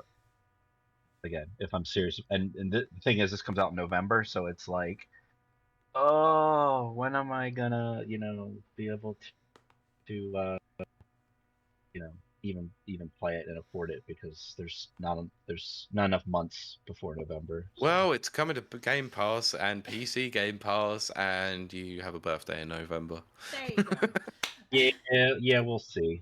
Kids gotta eat first. Oh goodness. True. By that time, the 50 series might be revealed. So, but you could also do what Sencho said: don't go in video at all. All right. Well, send me some racks. There you go. All right. Let's keep going because I have to pee. Right. Yeah. Elder Scrolls Online Gold Road. The obligatory Elder Scrolls Online moment. This was the lull in the showcase. Yeah. Right. Next up. This was a bit of a surprise. Life is Strange Double Exposure. Yes. So this is the return of Max Caulfield, the first protagonist from the first Life is Strange game. So this is where you flip between realities. She's promised to never use her powers again. But now she has to. She has to save her friend. So yeah, possibly a multiverse game. Yeah. Well, there you go. J Max says Happy Father's Day, Jonathan. Oh, hello, J Mac. It's nice to see you, buddy. That's because Mike was given heck on our. He posted, "Why are you not supporting one of your dads on Twitch, J-Mac?" Because there you go. He had reached out in our group chat and said Happy Father's Day. So he's here because Mike told him to get over here. Yeah, J-Mac says, hey, stop exposing me. Yeah. Right. So this is coming to Windows PC and Series X on the October 29th. Good. Yes. Right, I think we're going to talk a little bit about this too. Indiana Jones and the Great Circle. My favorite indie game. J-Max says, I got bullied. But yes, I'm looking forward to this. I was disappointed that the trailer did not show witty one-liners, but I still am looking forward to this. I was more disappointed that they showcased basically an entire massive cutscene. Yes, that we're now going to have to go back and watch again when we play the game with more context involved. It's nice, but I just wanted to get a hard and fast gameplay trailer. Just show me more, and that was it. That would have sold me enough. But I am quite happy about all of this because it does look like, dialogue-wise, it looks exactly like an Indiana Jones game, or film. I was cautious about it, but I think I have faith in Machine Games to deliver a great gameplay experience with this. But I'm still annoyed this is in first person. Yeah. Definitely feels, at least some of the environments harken back to like Crystal Dynamics, so our Croft games, Tomb Raider games there. The lighting is really looking phenomenal though. Yeah. Yeah, base. Yeah, I agree though. I wish we wouldn't have seen just so much like cutscene stuff. Like, I don't know. I still need to see some gameplay, more gameplay than what has already been shown at least. Yeah, they showed a good amount of gameplay towards the end of the trailer, which was good. Like, I think there's going to be a bit of a deep dive showcase later on in the year where they talk the release date and all that. But I am getting worried that apparently this is coming out in 2024, but no release date has been stated for it. So, bit concerned that it's going to slip out into 2025. That's what she said. Or they're trying to figure out just where to slot it in, like. That's what she said. Schedule-wise, yeah. If yeah, you're slotting agreed. in, dude, you're doing it too. Let's not go into that one. Let's not go into that one. Anyway, right. Next up, Mecha Break. Mecha Break. It's not Gundam, but it looks like it. Apparently, that's what it says on this article. Out in August. So this is another one where we said, oh yeah, a mecha game, you know, kind of cool, would be nice. I did say that. I haven't played a mecha game since Zone of the Enders, so, you know, cool. Great. Yeah. Next up, Wu Chang, Fallen Feathers. Why does it feel like I'm going to get cancelled for saying that name? I don't know. I mean, it looks interesting, but I don't know. We'll see. Yes, 2025 Game Pass. It is a Souls-like, so you've lost me there already. It's set in the late Ming Dynasty. Yeah. So, yeah. Cool character designs. Yeah, I'm not going to disagree with that. Exactly. You know, but again, not a genre that I play. Yeah. Right. Going to quickly go over Avowed. Avowed is coming out later on in this year. Looks kind of cool still. I mean, the only thing I care about Avowed is that it's by Obsidian. Obsidian made New Vegas. I love New Vegas, so I'm giving it a try, but I don't have high hopes. Yeah. I think the combat looks a little bit better than it did previously. I'm happy about that, but I'm not certain I'm going to be sold on this, but another one, Game Pass. Yeah. So, happy it's coming to Game Pass. Right. Yes. Jonathan, did you have anything to say about Avowed? I mean, again, it's of little interest to me, but I'll still probably try it. Yeah, okay. Game that I know that you're going to be very interested in talking about, Kylie, Atomfall. Yes. Single-player survival game set after a nuclear disaster in Great Britain. By Remedy, yes. No, not Remedy. Wait, who was it? Who did it? It's not Remedy, it's... Rebellion. Yeah, thank you. They start with R's. They're the same to me. Rebellion. Who did the, like... When you start with R-E? Yeah, see, that's works for me. No. Resident Evil. There you go. No, I like Rebellion games. I really do. This looks so amazing. It is something I'm very interested in and can't wait to play it. And I will be playing that as soon as I can. So, yes. Yeah, I thought this looks interesting. Not any gameplay shown from my understanding. So it's not sold me as of yet, but the premise itself as a proof of concept, great. I like the idea. The trailer does have some, it's first person gameplay in around like 30 seconds or so, and there's some first person, I don't know, cricket bat sword. Oh, okay. All right. I must have been mistaken. This might have been a moment where I was having a bit of issues, possibly, but I'll go back and watch it again. Looks like they're searching for some stuff on the shoreline and some Yeah. gunfight stuff. So. Okay, cool. Well, I'll go back and watch it again, but if there is gameplay in it, I might be more sold. I have to address this. Yes, Mike Tindo says, can't believe Kylie didn't get that. It was only on Mac's stream the other day. It's only because I've drank an entire bottle of wine, and Ribbity and Rebellion. Ribbity and Rebellion both start with Ari. Sinjo says she doesn't pay any attention to anything besides Mac, though. It's true. But he did get me a bollock shot, which is all I cared about. So, yes, I am looking forward to this game. It's the bottom line. Cool. Right, I'm going to skip over this one because they showed Assassin's Creed Shadows. Don't need to talk about it. No, we don't need to talk about it anymore. Right, Stalker 2, Heart of Chernobyl. Considering everything that's been going on in Ukraine, and the development of this has been quite awkward, let's say, for real-world reasons. They put a release date of September the 5th on this one, and I'm worried this is also going to get delayed again because of real-world issues. But hey, I thought this looked great. Yes, I have to agree. Agreed. I am looking forward to this very much. Yep, so the developers have described this as having a huge, borderless, open world and non-linear story. So I do want to go back and play the original Stalker. Not sure how well it's probably aged at this point, but worth a try, just to get interested in Stalker 2. I like what Sinjo says. A tiny tad awkward to develop games while under attack. Yeah, exactly. Yeah, of course. That's why I said, real-world issues. Yes. That's why I'm concerned that it will get pushed back again. So we're at the 3-hour mark. I'm dying. Well, not quite. Not in the recording stage, but we're nearly there. Yes. Right, we're nearly there. We're nearly there. Because the second to last thing they showed that there are new series consoles coming. Yes.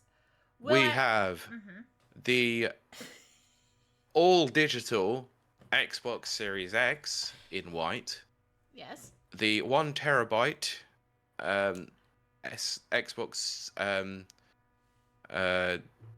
Xbox Series S, I guess. And the 2 terabyte Xbox Series X. Yes, your favorite things. No, the fact that one of them is a disc version, which is the 2 terabyte one. The 1 terabyte all digital one. What a waste of time. Yes. What a complete waste of time. Because you might as well just go and buy the old Series X that has a disc drive. It's true. Because and the problem is they revealed the pricing for it. It's actually the same price parity, even though they've taken the disc drive away. I know. That's my biggest complaint. I don't mind an all digital console. Again, because I'm more about digital. But the price points are insane and ridiculous, even for me. So I can't really get behind it right now. Absolute. I'm sorry, based on everything that happened with Microsoft this year, this feels very out of touch. It's like, look, we're flagging in sales. We've we've got rid of all these studios. Oh, look, come and buy our new consoles. Yeah, exactly. What a joke. Nana says, why didn't you start with an all digital Series X, Microsoft? Exactly. Max? No, because the series having a disc drive is the whole reason behind having the Series X and the Series S. Yeah. If you wanted to, what they should have done is actually had the same hard drive in the Series S.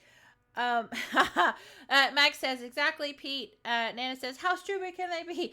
Sinjo says, very clearly. Not even Killer Instinct 2? Yeah, KI2, Killer Instinct 2. At this point, I love Killer Instinct so much. And you're right. It can't save them at this point. Not for these consoles. I'm not shelling out that money. Not at this point. No. And also remember that their competitors, the Sony PlayStation, allows for expandable storage. Yes. Through any SSD that you like, so long as it fits with the read speed. Yeah. Microsoft allow for expandable storage that is proprietary. Yes, it's very true. So now they're releasing this feels a bit weird, bit crap. Yes, I agree. None of these Series S is underpowered by comparison. They should have just had the specs exactly the same across both. Series X just having a disc drive on it. Right. But anyway, this is stupid. This was dumb, and the pricing of it was complete crap. Absolutely. So screw off Microsoft. I had a very visceral reaction to this at the time. That you could probably hear it. Yes, it's true. But so, yes, let's wrap this thing up. We're at the final game. We've made it, guys and gals. Gears of War E-Day. Yes. The game I felt didn't need to be made, but hey. No, I'll get to that in a minute. I'm very excited for this. Jonathan, how do you feel? I'm definitely looking forward to it. It's been a hot minute since I've been in the Gears universe. There were several times where I know I played hours and hours alongside a friend in split screen Gears 2. And just really enjoyed that. So happy to get back into this universe, happy to get back into this world, and those arms look jacked. Right? They looked amazing. All guys, so. Yeah. Yeah. Pete, go ahead. Read the comment that has cracked you up. Mag said, also talking about the consoles that were revealed, also had that stupid bitch presenting that bit. But he's talking about Sarah Bond. Yes, he is. But I'm going to echo Jonathan in that this game looked great. Talking about Gears of War, the prequel. I think it looks amazing. It is funny that Jonathan said that about the arms looking jacked, because when the discussion is usually about the unrealistic standards of females, which we do have. I'm not discrediting that. But I always refer to Gears of War as the unrealistic body type for males as a kind of counter argument.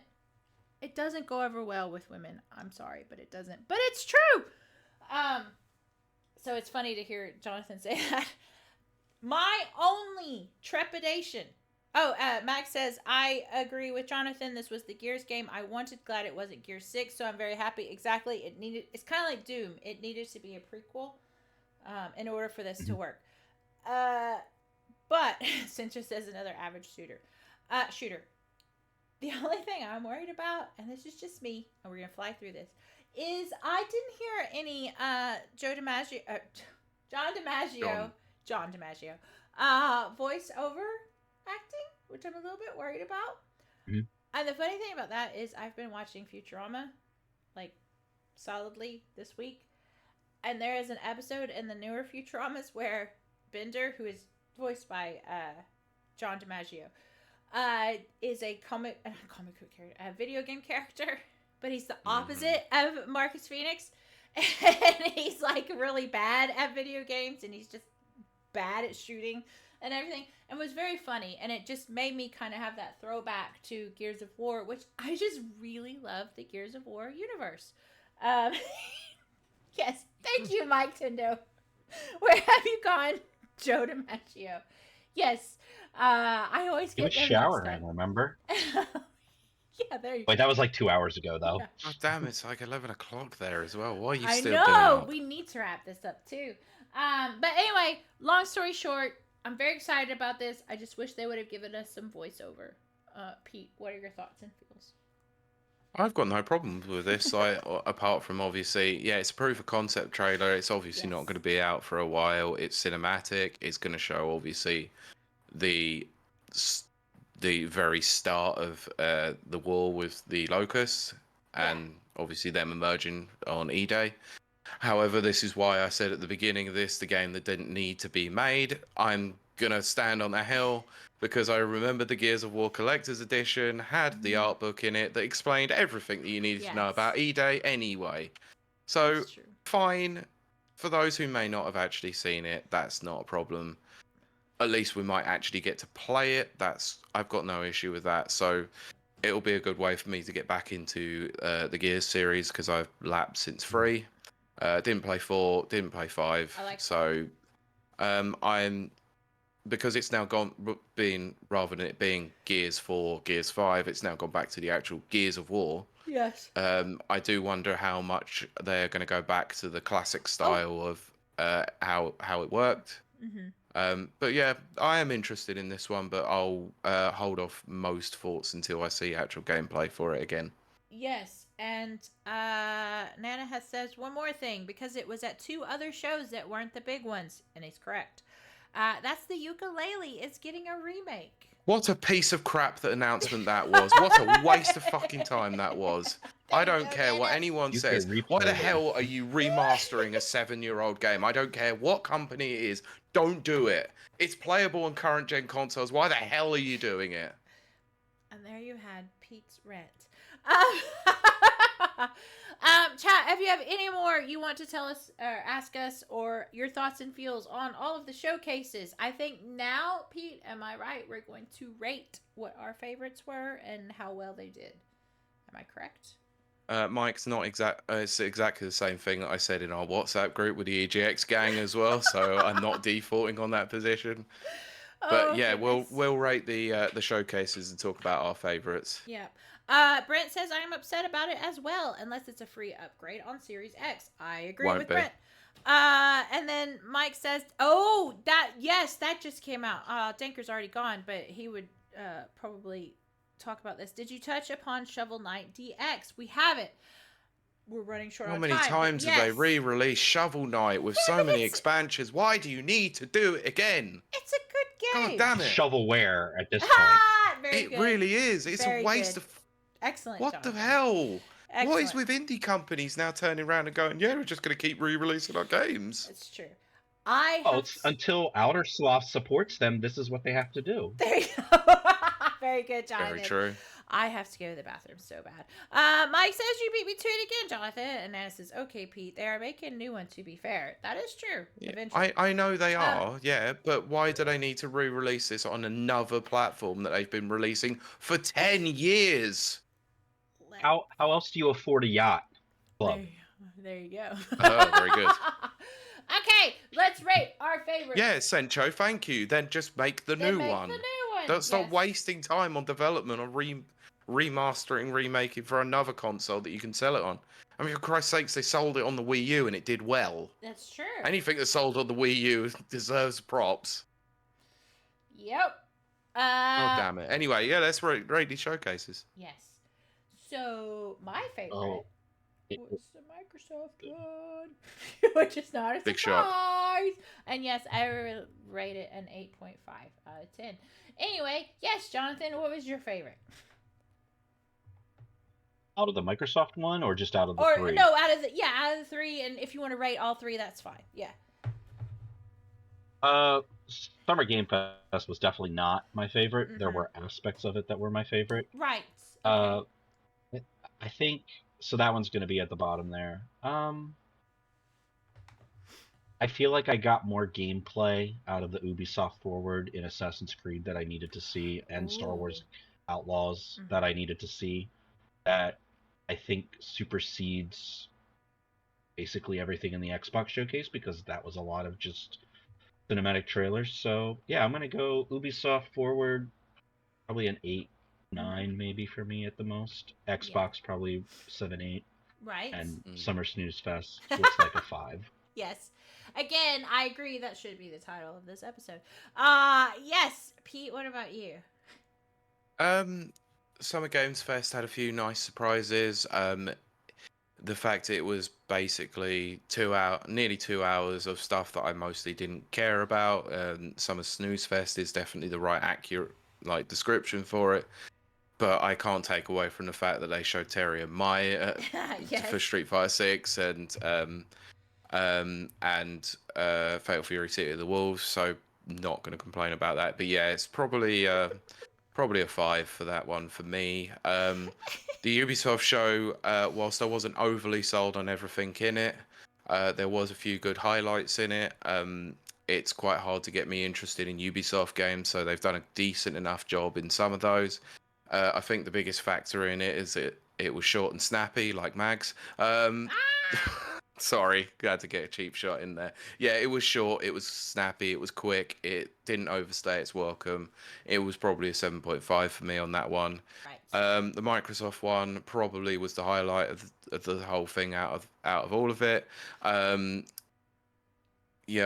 Barring the fact that there was only a few games that really showed a lot of gameplay, a lot of actual solid release dates. There were some solid announcements in there and a lot to get excited about, but considering Microsoft's last couple of years, and I said this at the time, they have not had the strongest output. This was the time that they needed to start delivering on a lot of those promises, and actually they've not really delivered on a lot of these promises by leaving a lot of the stuff on the table until 2025. So yeah, it's an 8 or an 8.5 in terms of promise shown, but they need to start delivering on the promise. So yeah. Yeah, it was definitely a highlight though. Nana says my ratings for everything taken from Twitter: top, best to bottom, worst. Marvelous Games Showcase, Future of Play, State of Play, Summer Games Fest, Ubisoft Forward, Xbox Games Showcase, Guerrilla Collective, 5 Future Game Show, Wholesome Direct. So Joe says Terry out of 10. Jonathan said this show is over 3 hours of stuff I don't care about. Citrus says sorry, not sorry. Max says true story, Pete. Jonathan says 1 Outer Sloth, 2 Microsoft upgrade your computer flight simulator. 24, very good. 3 Lego Horizon Adventures. 4 Assassin's Creed Shadows. 5 Star Wars Outlaws. My top 5. Yes, I like that. Solid top 5. Citrus says solid outputs is a sick college band name. Yes, I have to agree. I'd agree. All right. Right, we're now at 3 hours. Okay, and more. Okay, are we gonna wrap this up? Because I'm gonna. Yeah, we are. My kidneys are gonna explode. So much like a Simpsons. Yeah, if we hear popping, we know why. Exactly. You shouldn't have drank so much sarsaparilla. But this has been a wonderful episode. It's been one of our longest episodes in a very long time. That's what she said. We very much thank Jonathan for joining us and giving his thoughts and opinions. I do wish we could have explored a little bit more VR games, but we're at 3 hours. Oh my gosh. We can say that for later in the year. There's a Quest Connect. Oh, is there? So. Okay. Well, okay, we'll cool. definitely Yeah, we'll do come that back then. to it. Absolutely. Oh dear. Centro says, "Come on, Kylie. 3 hours is your average session." Come on, Kylie. Wrap it up. Only of watching Max stream, of course. Only when Max is on. But Jonathan, where can we find you out there in that great, big, wonderful Never Never Land? Mostly hiding in my attic doing some work in Pennsylvania. If you want to come visit. There you go. But I'm on X doing the whole Twitter tweeting thing about video games. But my reviews can be found at rapidreviewsuk.com/author/Jonathan Ober, and then MikeTendo64/author/Jonathan for reviews over there on Mike Tendo, friend of the show. Yes, best friend of the show. He got upgraded. Yeah, he's been upgraded. Best friend. Sorry. Yes. No, you're fine. Pete, what about you? Where are your odds and ends? And also, we forgot we've got to do the whole No, it's fine. I'll run through it really quickly because obviously, yeah. So you can follow the Twitter at our Radio Pod or X, whatever you want to call it these days. Don't care. It's not very active. We just post a show and some other random stuff here and there. Check out the Neville Watchers, the movie podcast that I do with my friend Kurt Lewin. We should be returning to the world of Arrakis, and we're going to be doing Dune Part 2. My DVD copy is Blu-ray copy is turned up, and I'm going to be watching it soon. So check back for that within the next week or two.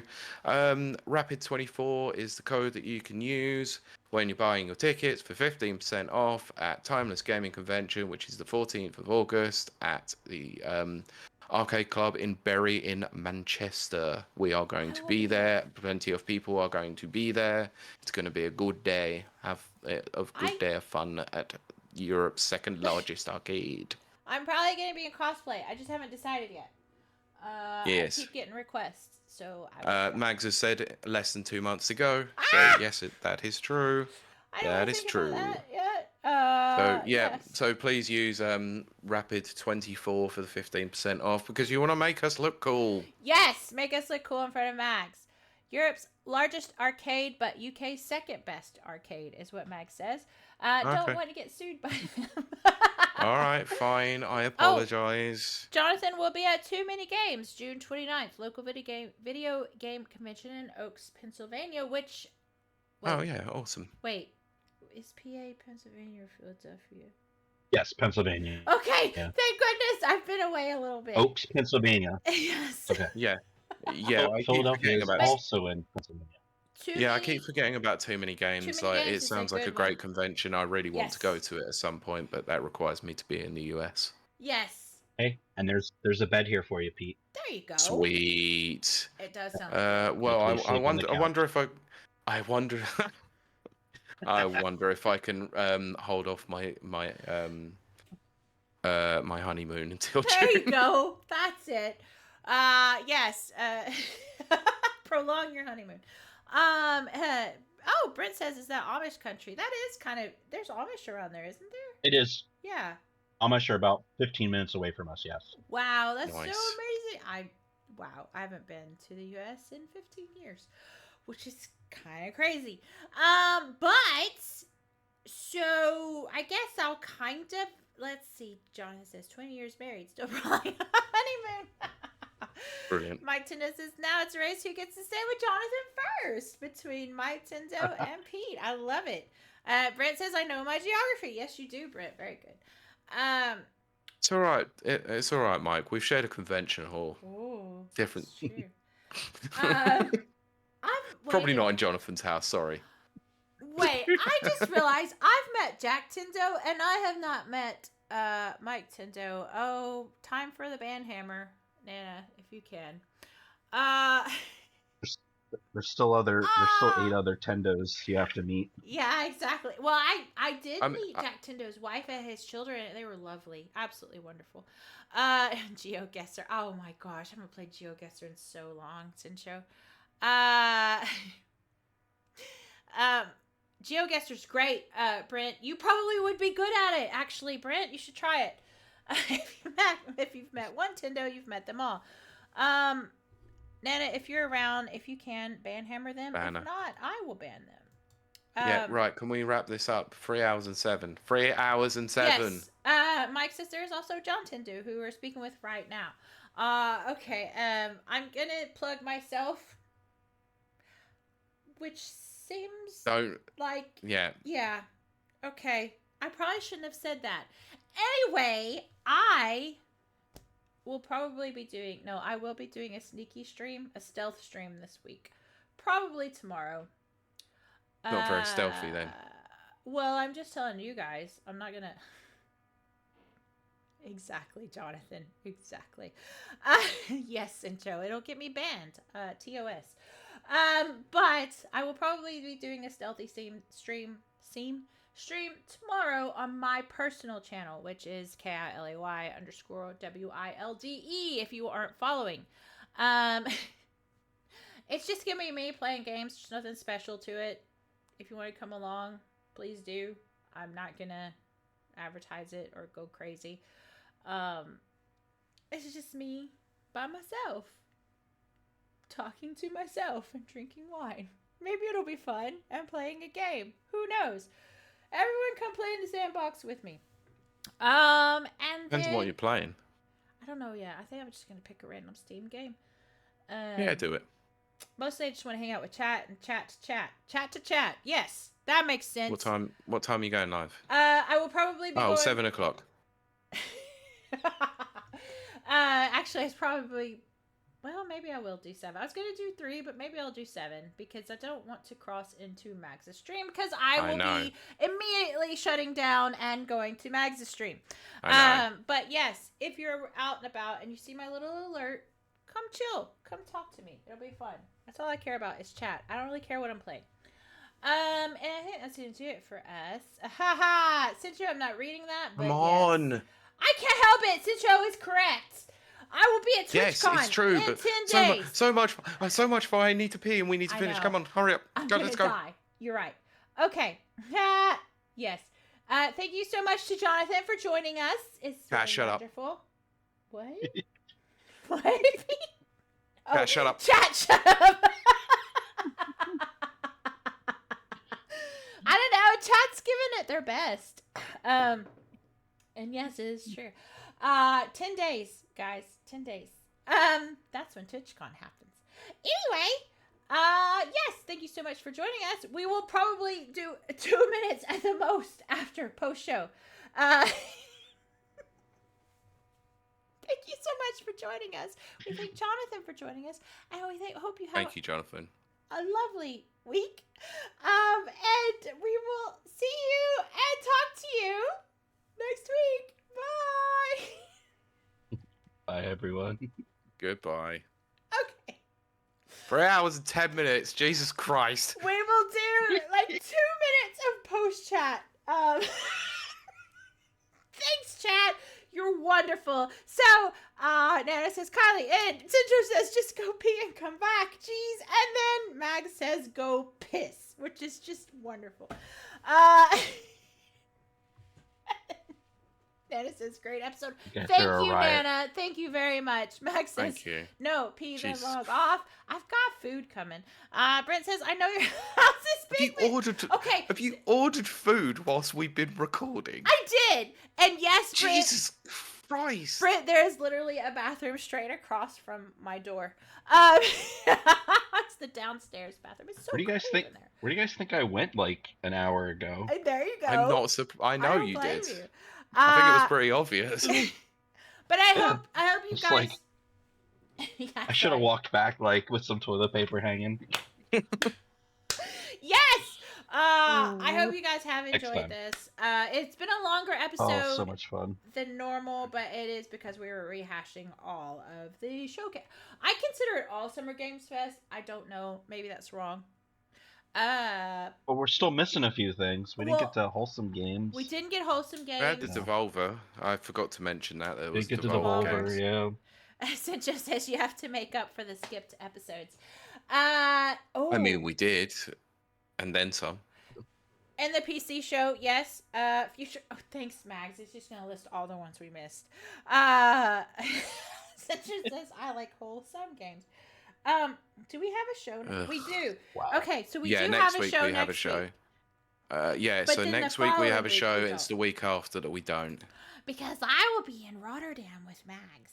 Yes, we know. Mags says we missed loads. Yeah, I know. We just hit the Yeah, we highlights. might be doing one next week. But we did cover the 3 main ones. That's true. Gorilla Collective, which was the first one I watched. Brent's mentioning. Oh, wow. I have a very busy upcoming 2 weeks. Anyway, I was looking at my diary. Yes. Sorry, what title are we going with? The one that Jonathan said. Summer Snooze Fest? Yes, because I thought that was really good. Cool. Yeah, I know. great. I am totally going to... Max says stop talking and go piss. Go tit. Joe says, don't make me laugh. That makes me have to pee more.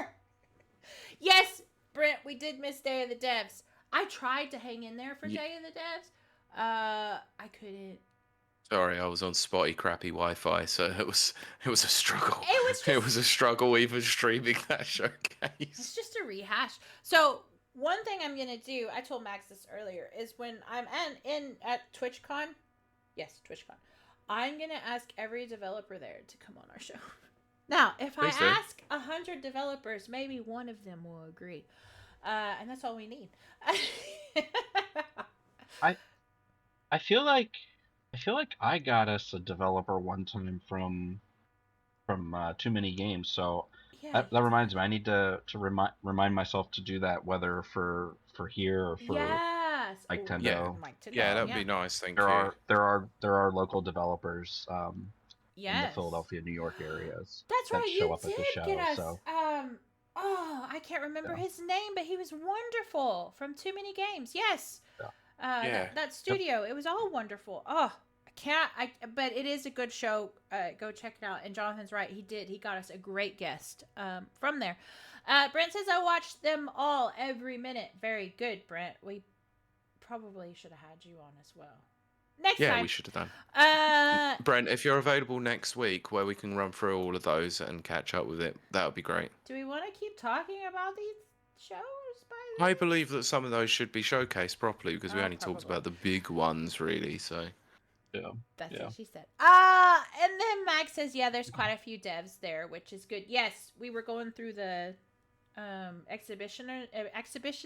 No, that's not the right word. No, that's naked. That's Nope, not that's the naked right dancers. word. Exhibitions, the floor exhibitions. Anyway, exhibitors. That's the word I'm looking for. And there is a lot of devs that are actually going to be there.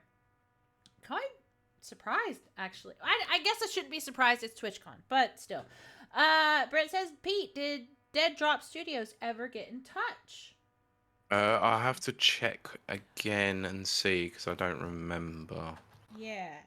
I'm gonna check on my food right quick. Can you go ahead? Everyone chat amongst themselves. Oh. Great for a live stream. Let's chat amongst ourselves when you're hosting. Yes, exactly. Apparently, I still have 6 or 7 minutes. Since just says Kylie, I'm not holding out for another 6 or 7 minutes for Christ's sakes. No, I will literally die. I have to pee. Since just says Kylie's mind's That's already what she on. said. It's true. Kylie's mind's already on Mags' stream again. Oh, I'm going to behave.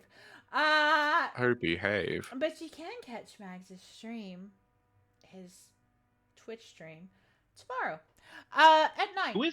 Who is Mags and what yes, is his Jonathan, you haven't been around. Yeah, it's been a while. It's been a while. We did a special 4-episode thing called Happy Hour while Pete was moving into his new house. And I made a friend. His name is Mags, middle-aged gamer UK. Middle-aged gamer guy UK. Thank you. Jesus. Yeah, or as I call him, Mags. And we're special friends now. Yeah, that is true. Yeah, I was going to say, friends. I'm not sure if you noticed that my setup had changed since the last time you saw us. I had a bottle of wine! Be happy I even got middle-aged gamer. Middle-aged gamer UK. No. Middle-aged gamer guy UK, me. you flipping pleb. Middle-aged gamer guy UK. Go follow his channel. I mean, it's right there on the screen, right in front of you. It's not like it's hidden full. I'm there every night. Sakes. He's there every night because he streams. I mean, that's the thing, is you've seen this every night. You should know this. Okay, this is how he describes himself. Doesn't make it any better. I would not describe him as this, but obviously I'm biased. He says, I'm a short, opinionated arsehole who loves games and has no gaming skill. Not true. But you will find me at every gaming event. True. Going. It's true. And sometimes I'm there with him. No, I meant about him. It's true.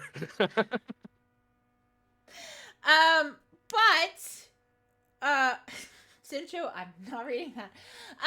But yes, Max and I will be at TwitchCon.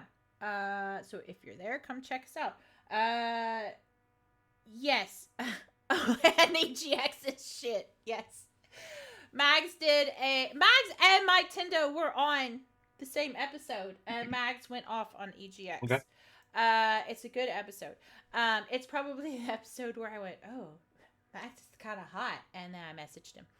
Very good, Jonathan. What is that? That's a little Lego husky. Oh, it's Lego. Oh, wow. Okay. I put a Lego together while I was sitting here. Yeah, well, I ordered food, so there we go. Brent says, "Hey, I'll live stream when I put my Lego deco tree together." I have to do that for Mike. I think I told him I would. Some people love that. Mike Tendo, not Boss Man Mike. Oh yeah, Overlord. Maybe both. We'll see. Overlord Mike. Some people love that. Brent said could do it at table, but it would be a bare wall behind me. It's the only place with overhead light though. Oh, right, because you moved to a new place. You don't have your Star Wars background anymore. That is true. That is true.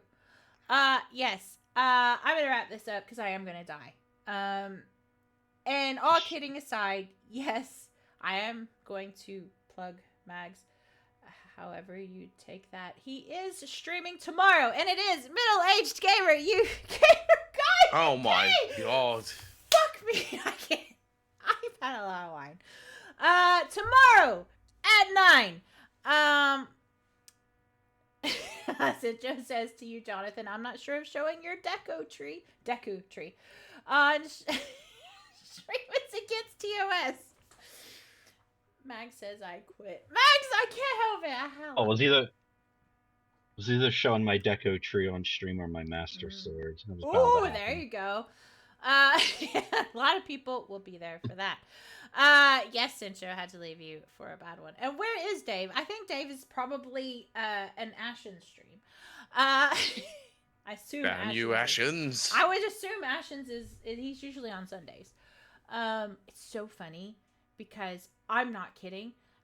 Ashen's rating Mags is what made me check out Mags' stream. Anyway, Jonathan says Ashen. Very good. Very good. Excellent. Anyway, I have to go to the bathroom. Thank you guys. Do it now. Do it. Kill me now. But yes, time to watch Predator. Freaking heck, I really do it. I love Predator so much. Anyway, yes, thank you guys. Yeah, chat quickly. Hurry up. Come on, let's go. Thank you guys for joining us. This has been a longer than usual episode. Thank you for staying the entire length. And now I'm going. I always go to the full length. Yeah, since That's what she said. Since Joe says distract her again, you can't. There's only one thing that could distract me, and I don't think Penis. that. What? Pete, it's not as funny when you say that. Cincho says, "Lol," even that. And Jonathan says, "Is this chat?" Cincho says, "Thanks for proving my point. You are all butts." All right, anyway, go to the bathroom, Kylie. Let's close up. Yes, I'm going to die. Anyway, thank you so much, everyone, for joining us. We have loved having your company. We love your comments. And I love that everyone is telling me to go pee. And Cincho is saying we're ashen holes. I don't know what this is. Wrong, I'm just an arsehole.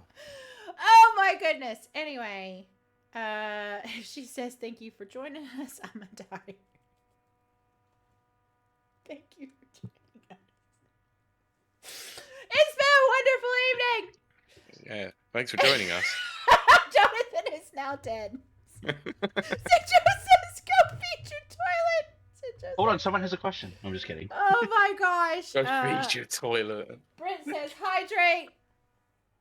I will hydrate now. Ooh. We'll all hydrate. There you go. There you go. Okay. We're done. You guys have been amazing. And our lovely, lovely, wonderful guest, Jonathan, has been amazing. Peter's been amazing. What? Thank you, Jonathan, for joining Max us. This is says, great. I have a question. When the fuck is this gonna end? Now! I should have just hit end. Anyway. Should have, yeah. It just says release us. I'm leaving! Bye! You guys have been wonderful. Thank you so much. I don't know. It could have been worse. Like the way The Sopranos just cut to black and mid. There you go. Exactly. Makes no sense. Anyway, we're not gonna talk about this. No, that's where you should have ended it. I was setting you up for it. We're leaving now. Bye. Goodbye. Goodbye.